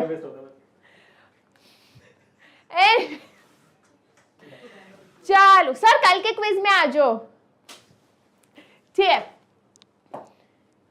हाँ बेटा, खुद के नोट्स बनाना जरूरी है, बट डोंट मतलब make long SST notes. SST notes पे एक सेशन आएगा, मुझे थोड़ा टाइम दो guys. I am telling you the sessions that are going to come in the next few weeks अलग ही लेवल होंगे. ठीक है, चलो ये है आपका अच्छा question. This can come in the exam as a separate, like अलग टाइप से पूछा जा सकता है, तो ध्यान से सुनना. यहाँ 5 आपको एग्जाम्पल्स दिए गए और आपको उन्हें कनेक्ट करना है विद अ डेमोक्रेटिक प्रिंसिपल. ठीक है, देखते हैं आप में से कितने बच्चे ये कर सकते हैं. अगर आप ये कर पाए तो आप जीनियस हो, क्योंकि मैं भी ये फर्स्ट टाइम में गलत कर रही थी. ठीक है, अगर आप नहीं कर पा रहे हो तो आप मेरी तरह एवरेज हो. चलो, King of Bhutan has declared that in the future he will be guided by the advice given to him by elected representatives. Bhutan के राजा ने ये डिसाइड किया कि फ्यूचर में मुझको जो है इलेक्टेड रिप्रेजेंटेटिव्स, लोगों ने जिनको चुना है वो गाइड करेंगे. तो ये किस डेमोक्रेटिक प्रिंसिपल को दिखाता है? बता दो. Rule of law, respect for rights, 1 person 1 vote 1 value, free and fair electoral competition, या major decision by elected leaders. C 3 5. Guys actually the answer is major decision by elected leaders, क्योंकि वो कह रहे हैं कि अब से मैं जो इलेक्टेड रिप्रेजेंटेटिव्स है, जो लोगों के चुने हुए लीडर्स है, उनकी बात सुन के अपना डिसीजन लूंगा, है ना। तो क्या दिखा रहा है ये, major decision by elected leaders. किन बच्चों ने 5 बोला, जीनियस। जो बच्चों ने 3 बोला, मेरी तरह एवरेज। चलो दूसरा, many Tamil workers who migrated from India were not given a right to vote in Sri Lanka. बहुत सारे इंडियन वर्कर्स जब श्रीलंका गए तो उनको वोटिंग राइट्स नहीं मिले। इसमें कौन सा डेमोक्रेटिक प्रिंसिपल लागू नहीं होता? Respect for rights. Are you sure? We are talking about voting. We are talking about voting, guys. Come on. Yes, सिद्धांत, आप सही हो. Yes, Richa. Answer is 3. 1 person 1 vote 1 value, क्योंकि यहाँ पर जो नॉर्मल श्रीलंकन है उनको 1 वोट और 1 वैल्यू मिल रहा है, बट इंडियंस को 1 वोट और 1 वैल्यू नहीं मिल रहा। ठीक है, 1 वोट और 1 वैल्यू नहीं मिल रहा, तो दिस इज मोर एप्रोप्रिएट। ठीक है, रेस्पेक्ट फॉर राइट्स क्यों नहीं हो सकता मैम? वोटिंग राइट्स जो है इनकी खत्म हो रही हो सकता है, but this is much better, मतलब ये और ज्यादा क्लोज है। ठीक है, third, The king imposed a ban on political gatherings, demonstration and rallies. जो राजा है उन्होंने अपने अगेंस्ट जो क्रिटिसिज्म थी, रैली थी, उस पर बैन लगा दिया। यहां पर किस डेमोक्रेटिक प्रिंसिपल को तोड़ा जा रहा है? अब बता दो। रेस्पेक्ट फॉर राइट्स, यहां पर आप बोल सकते हो रेस्पेक्ट फॉर राइट्स, है ना। जो लोगों का राइट है, फ्रीडम ऑफ स्पीच है, फ्रीडम ऑफ एक्सप्रेशन है, उसको एक तरीके से राजा साहब जो है उसके अगेंस्ट जा रहे हैं। गाइस देखो, ये वाला टफ क्वेश्चन है। टफ मतलब आई वुड से अगर आपका स्कूल अच्छा क्वालिटी का स्कूल है तो ऐसे टाइप के क्वेश्चन पूछेगा, है ना। यूजुअली स्कूल होते नहीं, स्कूल ना अनफॉर्चुनेटली बिजनेस बन गए, तो सारे स्कूल चाहते हैं बच्चे बस पास हो जाए, चाहे बिना पढ़े लिखे हो जाए। बट अगर आप ऐसे क्वेश्चन करो, यू नो, बार बार करो, गाइस टफ है बट करो, समझो, तो मैं बता रही हूँ यू विल बी रेडी और preparing yourself right now for UPSC type of exams, है ना। Fourth, the Indian Supreme Court held that the dissolution of Bihar Assembly was unconstitutional. तो सुप्रीम कोर्ट ने बोला कि जो बिहार में इलेक्शंस हुए वो संविधान के खिलाफ है, अनकॉन्स्टिट्यूशनल है। तो ये जो कॉन्सेप्ट है ये किस डेमोक्रेटिक प्रिंसिपल के बारे में बात कर रहा है? Yes, very good. किसने बोला? नीशू, गेस। यहां पर बात हो रही है रूल ऑफ लॉ की। क्यों हो रही है रूल ऑफ लॉ के बारे में बात? क्योंकि रूल ऑफ लॉ के हिसाब से, हाँ, रूल ऑफ लॉ की, क्योंकि यहां पर कॉन्स्टिट्यूशनलिज्म की बात हो रही है ना, कि कॉन्स्टिट्यूशन के हिसाब से इलेक्शन जो है गलत थे। अब कुछ बच्चे 4 भी बोलेंगे, बट 4 क्यों नहीं है? क्योंकि हम लोग 5th पॉइंट पे आते हैं। कभी कभी आप 4 पे लिख दो, पर 5th पॉइंट थोड़ा उससे ज्यादा मैच करेगा। Political parties in Bangladesh have agreed that a neutral government should rule the country at the time of elections. मतलब पॉलिटिकल पार्टीज ने बांग्लादेश में एग्री किया कि जब इलेक्शन होता है तो तब किसी न्यूट्रल पार्टी जो इलेक्शन नहीं लड़ रहा उसको जो है सरकार चलानी चाहिए। तो this we are talking about free and fair electoral competition. Clear? Yes. मुश्किल था? कौन कौन जीनियस था? बताओ 5 में से कितने नंबर है? कमेंट सेक्शन में भी बताना। Frankly I will tell you my marks, I got 2 out of 5। पहले मैं कंफ्यूज थी, मैं खुद कंफ्यूज थी गाइस, लाइक ये क्वेश्चन है क्या, क्योंकि आपको पता है कि इस चैप्टर को मैं पहली बार यूट्यूब पे पढ़ा रही हूँ। फिर मैंने कहा अच्छा चलो, फिर मैंने वापस से सोचा तब मुझे सही आए। तो लेट अस नो कि 5 में से 5 आए तो बेटा आप तो टॉप करोगे, है ना। मतलब मैं क्या ही बोलूं, है ना। चलो अगले क्वेश्चन पे चलते हैं। तो यहाँ पर एक डिक्टेटर दिखाया गया है और वो अपने जैकेट के अंदर देख रहे हैं, तो उनको यहाँ पर एक स्केलेटल दिखाया जाता है। तो इस पिक्चर का टाइटल है the hidden side of dictatorship. ठीक है, डिक्टेटरशिप का हिडन साइड। तो पहला क्वेश्चन है which hidden sides does this cartoon depict. तो क्या जवाब दोगे आप कि ये कार्टून कौन सी छुपी हुई चीज दिखा रहा है? जब हम बोलते हैं कि जर्मनी का हिटलर था, इटली का मसोलिनी था, नॉर्थ कोरिया का किंग जोंग अन था, भूतिया डिक्टेटर। हाँ बेटा, मैं ईमेल रिप्लाई करती हूँ, आई ट्राई माय बेस्ट। अभी आई थिंक रिसेंटली किसी ने डाला था, वो नहीं कर पाई थी, बट नॉर्मली मैं करती हूँ। Misuse of power, hidden side of dictatorship, कि कोई भी आदमी जब जबरदस्ती पावर अपने हाथ में लेता है ना, तो वो लोगों की लाशों पे चल के लेता है। बोलना अजीब लगेगा बट ये सच है। अगर आपने जबरदस्ती पावर ली है पूरी देश की, तो लोग मरे हैं, people have died because of you, तो that is a hidden side of dictatorship. हाँ, Kim Jong Un, thank you. Is it necessary for every dictator to have a hidden side? आप बताओ, क्या कोई ऐसा डिक्टेटर हो सकता है जिसका हिडन साइड ना हो सकता है थियोरेटिकली। बोलते हैं सिंगापुर में एक डिक्टेटर था जिसने सिंगापुर को उस हाइट तक ले गया, उसने हमेशा लोगों के हित में काम किया। बट मुझे लगता है ना कि अगर कोई भी देश डिक्टेटरशिप के अंडर है, हमेशा कुछ उसका हिडन साइड तो होता ही होगा, ये मुझे ऐसा लगता है। बेटा 10th स्टैंडर्ड का सेशन आज 7 बजे है, जहां लाइव सेशन होने वाला है, ठीक है। चलो एक और कार्टून है, कार्टून ही नहीं खत्म हो रहे, क्वेश्चंस पे कब आएंगे। तो यहाँ ऊपर जो है इमेजेस है आपके सारे प्राइम मिनिस्टर्स की, इंडिपेंडेंट इंडिया की। ये कॉमन मैन है ना। टीवी से आवाज आ रही है कि 50 साल हो गए हैं इंडिपेंडेंस को, अब हम देश से गरीबी हटाएंगे, अब हम लोग सेक्युलरिज्म लाएंगे, देश को ऊंचाई तक पहुंचाएंगे, और ये कॉमन मैन सो रहा है। आप में से कितने बच्चे सोते हैं? यार ये वापस से शुरू हो गया वही चीज। तो क्वेश्चन है, do many common people feel the same way as the common man does in this cartoon? क्या बोलोगे? Do you think? यस, आप कहोगे कि lots of common people think कि सरकार वही प्रॉमिसेस कर रही है जो पिछले 50 साल से, और अगले 50 साल तक वही प्रॉमिस करती रहेगी कि हम देश से गरीबी हटाएंगे। बट हटेगी कब? तो आपको बोरिंग लगने लगता है, आप कनेक्ट नहीं कर पाते सरकार से, है ना। तो most of the common people probably feel the same वे, ठीक है। अब ये बच्चा पूछ रहा है, इन my village the Gram Sabha never meets, is that democratic?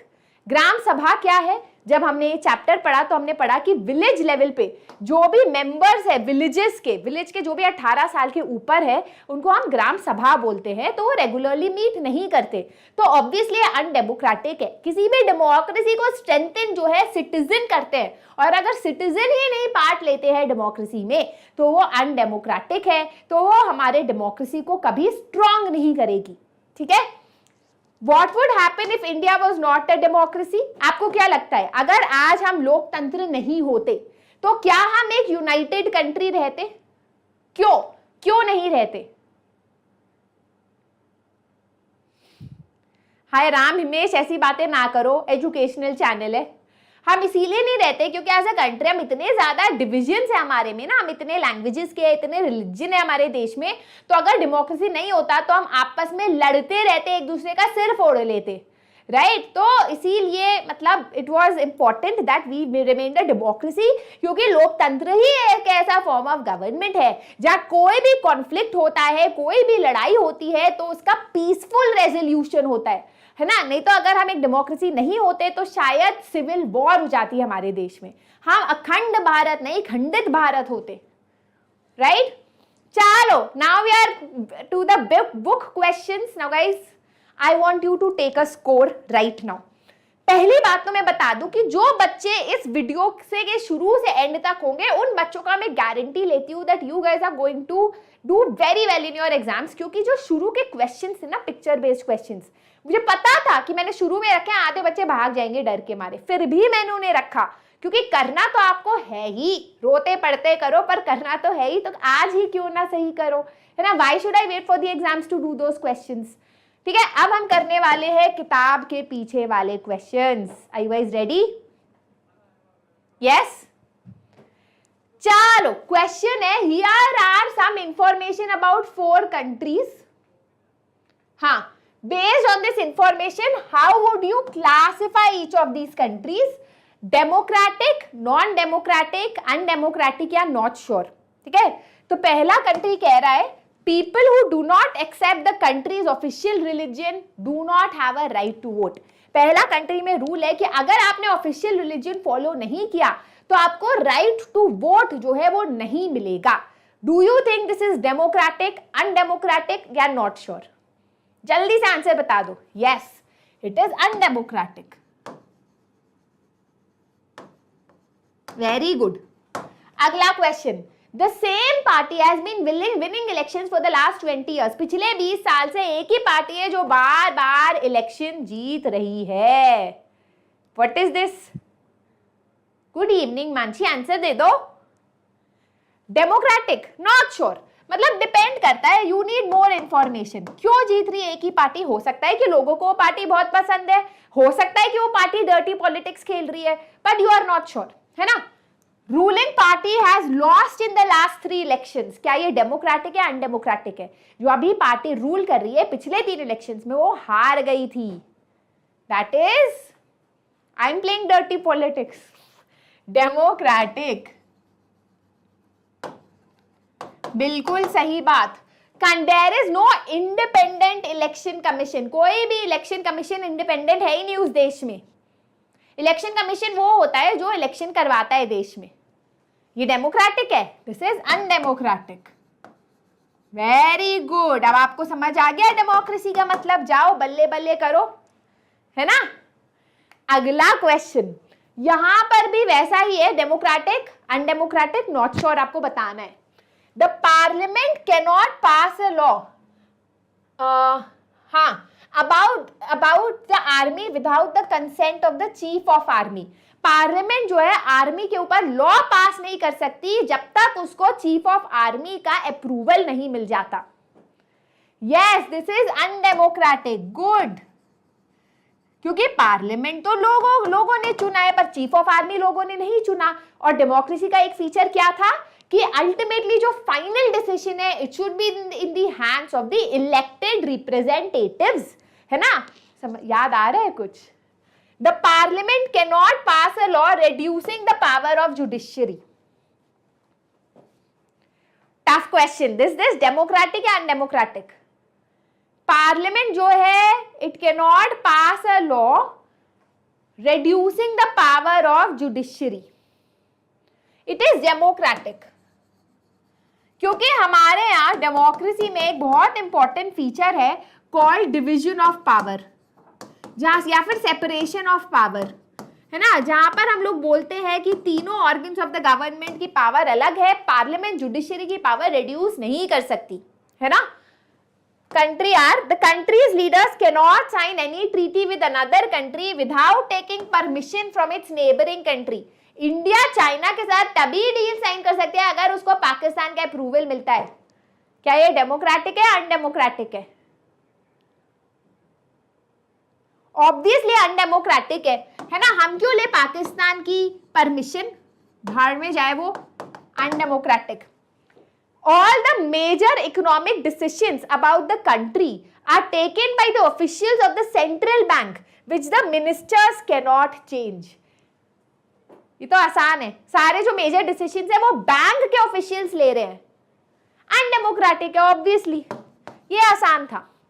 This was easy, right. चलो अब हम आते हैं अगले क्वेश्चन पे. Which of these is not a good argument in favor of democracy और why? तो इनमें से कौन सा आर्ग्यूमेंट डेमोक्रेसी के फेवर में नहीं बोलता? People feel free and equal in a democracy. Do you think this is in favor of democracy? Yes, है ना. मतलब ये सच बात है कि डेमोक्रेसी में लोग जो है उनकी डिग्निटी बढ़ती है, उनको समान फीलिंग होता है, खुश होते हैं वो. Democracy is resolve conflict in a better way then others. ये भी सही है. यस. कॉन्फ्लिक्ट रेजोल्यूशन बहुत अच्छी तरह होता है लोकतंत्र में, है ना. Democratic government is more accountable to the people. ये भी सही है. 3 चीजें आपने क्या पढ़ा था? ट्रांसपेरेंट, और कौन सा वर्ड था डेमोक्रेसी के लिए? अकाउंटेबल, और एक और वर्ड. जल्दी से बता दो. कौन बताएगा मुझे? आंसर है D. Democracies are more prosperous than others. ये सच नहीं है. डेमोक्रेसी एक बच्चा है जो इतना ही आपको गारंटी करता है कि मैं टॉप तो नहीं करूंगा पर मैं अपने दोस्तों से बेटर मार्क्स लाऊंगा. तो डेमोक्रेसी कह रहा है कि मैं आपको कॉन्फ्लिक्ट रेजोल्यूशन अच्छा दूंगा, आपको आई विल मेक श्योर कि जो लीडर्स है वो इलेक्टेड रिप्रेजेंटेटिव्स हैं, बट मैं ये प्रॉमिस नहीं कर सकता कि देश में प्रॉस्पेरिटी आएगी, है ना. D is wrong, guys. Legitimate. ठीक है. These are the terms you have to always remember when it comes to democracy. Transparent, accountable और legitimate. ठीक है. बेटा मेंटी होगा इसके बाद, मेंटी होगा इसके बाद, ठीक है। Each of these statements contains a democratic and an undemocratic element. ये टफ क्वेश्चन है, ठीक है। एक ही सेंटेंस में एक पार्ट डेमोक्रेटिक है और एक पार्ट अनडेमोक्रेटिक है, तो आपको ये समझना है। तो मैं पहला आपको एग्जाम्पल दूंगी और आप दूसरा और तीसरा बताओगे मुझे चैट बॉक्स में या कमेंट सेक्शन में। A minister said that some laws have to be passed by the parliament. तो some laws have to be passed by the parliament, ये जो पार्ट है ये तो डेमोक्रेटिक है ना, दिस इज डेमोक्रेटिक कि भैया लॉज जो है वो पास कर रहा है। In order to confirm to the regulations decided by the World trade Organization, तो पार्लियामेंट ऐसे लॉ पास कर रही है जो डेमोक्रेटिक है, but it is passing according to an international organization. This is not democratic, this is undemocratic, ठीक है। चलो अब आप ये वाला बताओ। The election commission ordered repolling in a constituency, ये वाला पार्ट क्या है, डेमोक्रेटिक या अनडेमोक्रेटिक? इलेक्शन कमीशन कह रहा है कि वापस से एक कॉन्स्टिट्यूएंसी में इलेक्शन करना पड़ेगा। Come on my geniuses. Amritsar wise left session हुआ तो अभी, yes this is democratic, good. Where large scale rigging was reported, rigging मतलब जहां पर चीटिंग करके वोट्स किए जाते हैं, जैसे ना होता है कि आपका क्लास में हो गया इलेक्शन, फिर मैं चुपके से गई बैलेट लिया और मैंने सिर्फ सुरभि मैम के 10 और डाल दिए, तो उसको रिगिंग बोलते हैं। तो दिस इज ऑब्वियसली अनडेमोक्रेटिक, ये रिगिंग वाला पार्ट है ना। Women's representation in the parliament has barely reached 10%, ये डेमोक्रेटिक है अनडेमोक्रेटिक है कि जो वुमेन है उनका पार्टिसिपेशन 10% तक भी नहीं पहुंचा हमारे पार्लियामेंट में, अनडेमोक्रेटिक है, दिस इज अनडेमोक्रेटिक, गुड। फिर अगला क्वेश्चन, अगला statement, women's organizations have demanded 1/3 seats for women. Women's organization ने कहा कि 1/3 सीट्स जो है औरतों के लिए रिजर्व्ड होने चाहिए, दिस इज डेमोक्रेटिक, ठीक है। 3 में से कितने बच्चों ने कितने सही जवाब दिए बता दो मुझे। गाइज हवाई अमृतसर वो 4 साल से पढ़ा रहे थे उनको आगे, अब आप 4 साल से मैं आपको 9th स्टैंडर्ड में रखूंगी तो आप खुश रहोगे? आप बताओ मुझे, खुश रहोगे? आप कहोगे यार मुझे और पढ़ना है, मुझे 10th पढ़ना है, मुझे 11th पढ़ना है, मुझे 12th पढ़ना है, मुझे जिंदगी में आगे बढ़ना है। वैसे अमृतसर ने सोचा है ना। 3 out of 3, great. Which of these is not a valid reason for arguing that there is a lesser possibility of famine in a democratic country? Question पूछ रहा है कि ये सब में से आर्ग्यूमेंट्स में, मतलब क्वेश्चन ये है कि एक लोकतंत्र देश में फैमिन मतलब शॉर्टेज ऑफ फूड की पॉसिबिलिटी बहुत कम है, क्यों? ऐसा क्यों है कि पॉसिबिलिटी कम है? इनमें से कौन सा वैलिड रीजन नहीं है? Opposition parties can draw attention to hunger and starvation. This is right. क्योंकि डेमोक्रेसी में ऑपोजिशन पार्टी होती है, क्योंकि वो सरकार को बोलती है कि भाई सुन ले यहाँ लोग मर रहे हैं, तो पॉसिबिलिटी ज्यादा है कि डेमोक्रेटिक कंट्री में फैमिन नहीं होगा, है ना। Free press can report suffering from famine in different parts of the country, क्योंकि डेमोक्रेसी में फ्री प्रेस होती है, इंडिपेंडेंट प्रेस होती है। प्रेस मतलब आयरन वाला प्रेस नहीं, न्यूज चैनल, तो वो सरकार को बता सकती है भाई लोग यहाँ मर रहे हैं, इनके बारे में कुछ करो। तो हो सकता है कि डेमोक्रेसी में ये इशू कभी आए ना। Government fears its defeat in the next election, ये भी सही बात है, क्योंकि डेमोक्रेसी में सरकार को लगेगा कि अगर हमने आज लोगों की मदद नहीं की तो कल हम ताकत पे, पावर पे नहीं होंगे, इसीलिए भी सरकार जो है लोगों की मदद करते हैं, है ना। People are free to believe and practice any religion, ये डेमोक्रेसी से रिलेटेड है, बट इसका एक आर्ग्यूमेंट नहीं है। रिलीजन का और फैमिन, शॉर्टेज ऑफ फूड का कोई रिलेशन नहीं है। कितने बच्चों ने डी आंसर करा था? D option is wrong. How many of you gave the correct answer? How many of you like ma'am ये क्वेश्चन क्या था, समझ ही नहीं आया। मैम मेरा नाम ले लो। ओके आनंद, ले लिया। बड़ा आनंद आ रहा है चाहिए वाला सेशन लेके, ठीक है। अमृतसर की जगह कौन आएगा ये तो हमें भी नहीं पता है गाइस, ये अभिषेक सर को ही पता है, उनसे पूछना। There are 40 villages in a district where the government has made no provision for drinking water. 40 ऐसे गांव है जहां पर पीने का पानी नहीं है। These villagers met, ये सब विलेजर्स मिले और उन्होंने कहा कि कैसे हम सरकार से पानी का इंतजाम करा सकते हैं। तो which of the following is not a democratic method. तो एक आदमी ने बोला कि क्यों ना हम कोर्ट में केस फाइल करें कि पानी should be a right to life. Right to water is a right to life. हाँ, ये डेमोक्रेटिक है, जरूर करना चाहिए गांव वालों को, है ना, इट इज डेमोक्रेटिक, राइट। दूसरा, boycotting the next elections to give a message to all parties. एक ने बोला कि क्यों ना हम अगले इलेक्शन में वोट ही ना दे, इससे सारे पार्टीज को पता चलेगा हमारी क्या पीड़ा है। इज दिस डेमोक्रेटिक और अनडेमोक्रेटिक? आप लोग सही आंसर ही बोल रहे हो, yes this is also democratic. Organizing public meetings against government policies, ये भी डेमोक्रेटिक है, ये भी सही चीज है। अब एक इंसान ने बोला, एक होता है ना ऐसा इंसान कि क्यों ना हम पैसा खिला दे सरकारी ऑफिसर्स को, तब मस्त हमारे पास पानी आएगा। तो ये ऑल्दो क्या पता इससे पानी आ जाए, but this is an undemocratic method. ये एक सही मेथड नहीं है पानी लाने का। क्लियर? यस, सही दिया सबने जवाब। ऑलराइट, चलो आपकी बुक में काफी टफ क्वेश्चन है, मैं बता दूं, है ना। Write a response to the following arguments against democracy. तो ये है एक इंसान जो डेमोक्रेसी के अगेंस्ट बोल रहा है और आपको उसको ठीक करना है, ठीक है। फॉर एग्जाम्पल कोई कह रहा है कि आर्मी जो है वो हमारे देश का सबसे डिसिप्लिन्ड और करप्शन फ्री ऑर्गेनाइजेशन होता है, सबसे स्ट्रॉन्ग ऑर्गेनाइजेशन होता है, इसीलिए आर्मी को ही किसी भी देश को रूल करना चाहिए। ये एक अनडेमोक्रेटिक स्टेटमेंट है, आप इसका क्या आर्ग्यूमेंट दोगे? सही बात है, आर्मी है हमारे देश की सबसे एफिशिएंट ऑर्गेनाइजेशन, करप्शन भी नहीं होता, तो उसी को रूल करना चाहिए। सही बोल रहा है इंसान, तो आप क्या बोलोगे? बता दो। Army is allowed to rule, आप कहोगे क्या करने दो आर्मी को रूल। हाँ, आप बोलोगे कि हाँ सही बात है कि आर्मी जो है एफिशिएंट है, लेकिन army, guys features of democracy पे जाओ, army is not elected by the people, army is not the choice of the people. और किसी भी देश को अच्छी तरीके से चलाने के लिए leader should be elected by the people and final decision making power should lie in the hands of the people, है ना, ऑफ द इलेक्टेड रिप्रेजेंटेटिव्स। इसीलिए इवन तो सही बोल रहे हो कि आर्मी डिसिप्लिन्ड है, पर वो हमारे देश के लिए अच्छी नहीं है, ठीक है। चलो दूसरा, rule of the majority means the rule of ignorant people.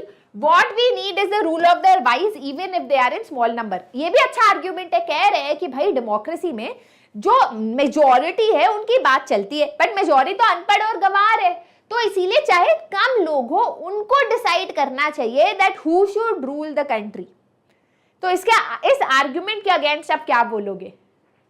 There is no free and fair election. हाँ, ये भी अच्छा पॉइंट है बेटा, ए पॉइंट का, कि फ्री एंड फेयर इलेक्शन नहीं हुआ। गुड, सेकंड पॉइंट पे आ जाओ। देश की रक्षा कौन करेगा? ये भी अच्छा पॉइंट है कि आर्मी को देश की रक्षा के लिए बनाया गया है, तो वही करना चाहिए आर्मी को। Can't say, come on guys, से समथिंग।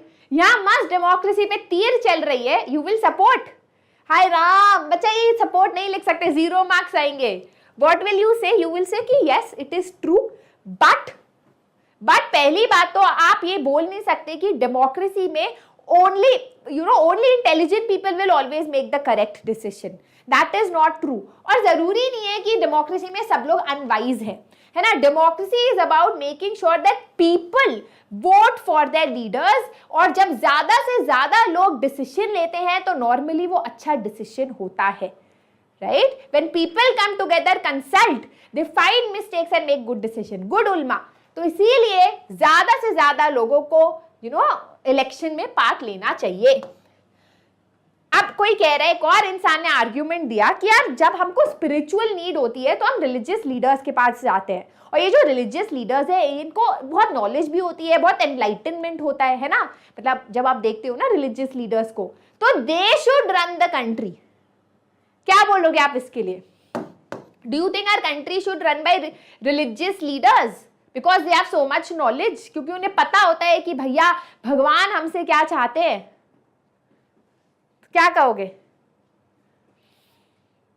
यस, अगेन आप कहोगे नहीं, ये सही नहीं होगा, क्योंकि एक रिलीजन अगर हमारे देश को रूल करने लगे तो उससे जो है कॉन्फ्लिक्ट रेजोल्यूशन नहीं होगा, वो रिलीजन बाकी रिलीजन को सप्रेस करने लगेगा, हमारे देश के लिए अच्छा नहीं होगा. Our country is secular, right? Clear? Tough था ना? चलो, are the following statement in keeping with democracy as a value? Why? मतलब आप बताओ क्या ये डेमोक्रेटिक है या अनडेमोक्रेटिक है? तो पापा अपनी बेटी को बोल रहे हैं कि भैया I don't want to hear your opinion, हमारा परिवार में जो माँ बाप कहता है वही बच्चे को करना चाहिए. Do you think this is democratic? You like ma'am ये तो हमारा परिवार है. Undemocratic. Yes, this is undemocratic. क्या हो गया? नहीं, लाइव सेशन लाइव है बेटा. अनडेमोक्रेटिक. ठीक है.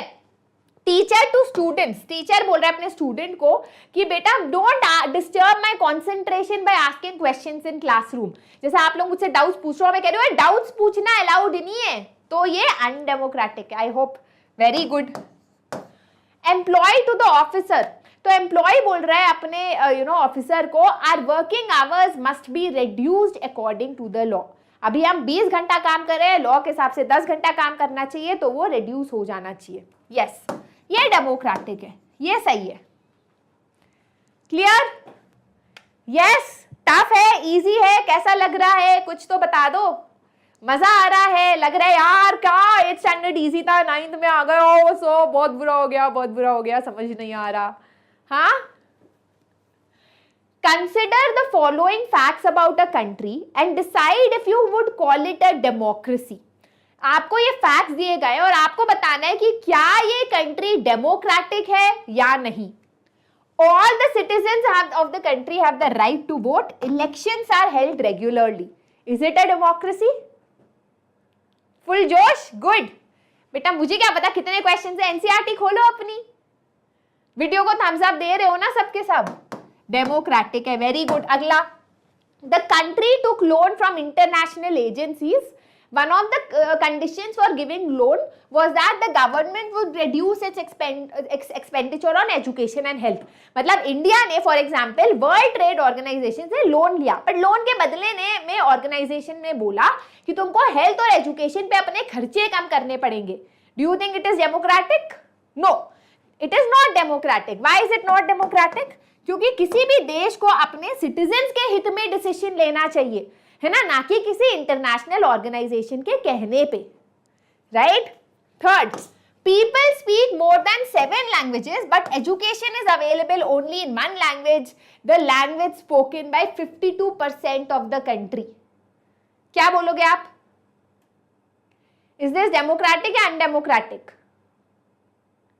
इट इज नॉट डेमोक्रेटिक, क्योंकि अल्टीमेट मतलब जैसे हमारे देश में 22 स्केड्यूल्ड लैंग्वेजेस है, मतलब इतने सारे लैंग्वेजेस में लोग अपना एग्जाम दे सकते हैं, है ना. अगला, several organisations have given a call for peaceful demonstration and strike. Government has arrested these leaders. जो लोग प्रोटेस्ट कर रहे थे उनको जेल में डाल दिया गया, सरकार ने उन्हें जेल में डाल दिया गया. This is also undemocratic. Very good. अगला गाइस, यही है, ये चैप्टर इतना तो आसान है ना. The government owns radio and television in the country. All the newspapers have to get permission of the government before they publish any news article. Do you think this is democratic और undemocratic? हाँ. Yes, this is undemocratic, क्योंकि democracy का एक important feature होता है कि जो press होता है, जो मीडिया होता है, उसको इंडिपेंडेंट होना चाहिए. So guys, that was the complete NCERT solution plus picture based explanation. तो आज का होमवर्क आंसर आपको मुझे कमेंट सेक्शन में जरूर देना है. अगर आप सही जवाब देते हो तो अगले सेशन में आपका नाम होगा at the homework winners of the day. ठीक है. Which country has never been under a military और dictators rule? Democracy is better than other form of government because. Pause कर देना वीडियो को और कॉमेंट सेक्शन में आंसर देना अपने नाम के साथ please. Which organ of the government is required to protect the rights of the citizen? कौन सा ऑर्गन है जो आप लोगों के हक के लिए लड़ता है सुपरमैन की तरह? राइट.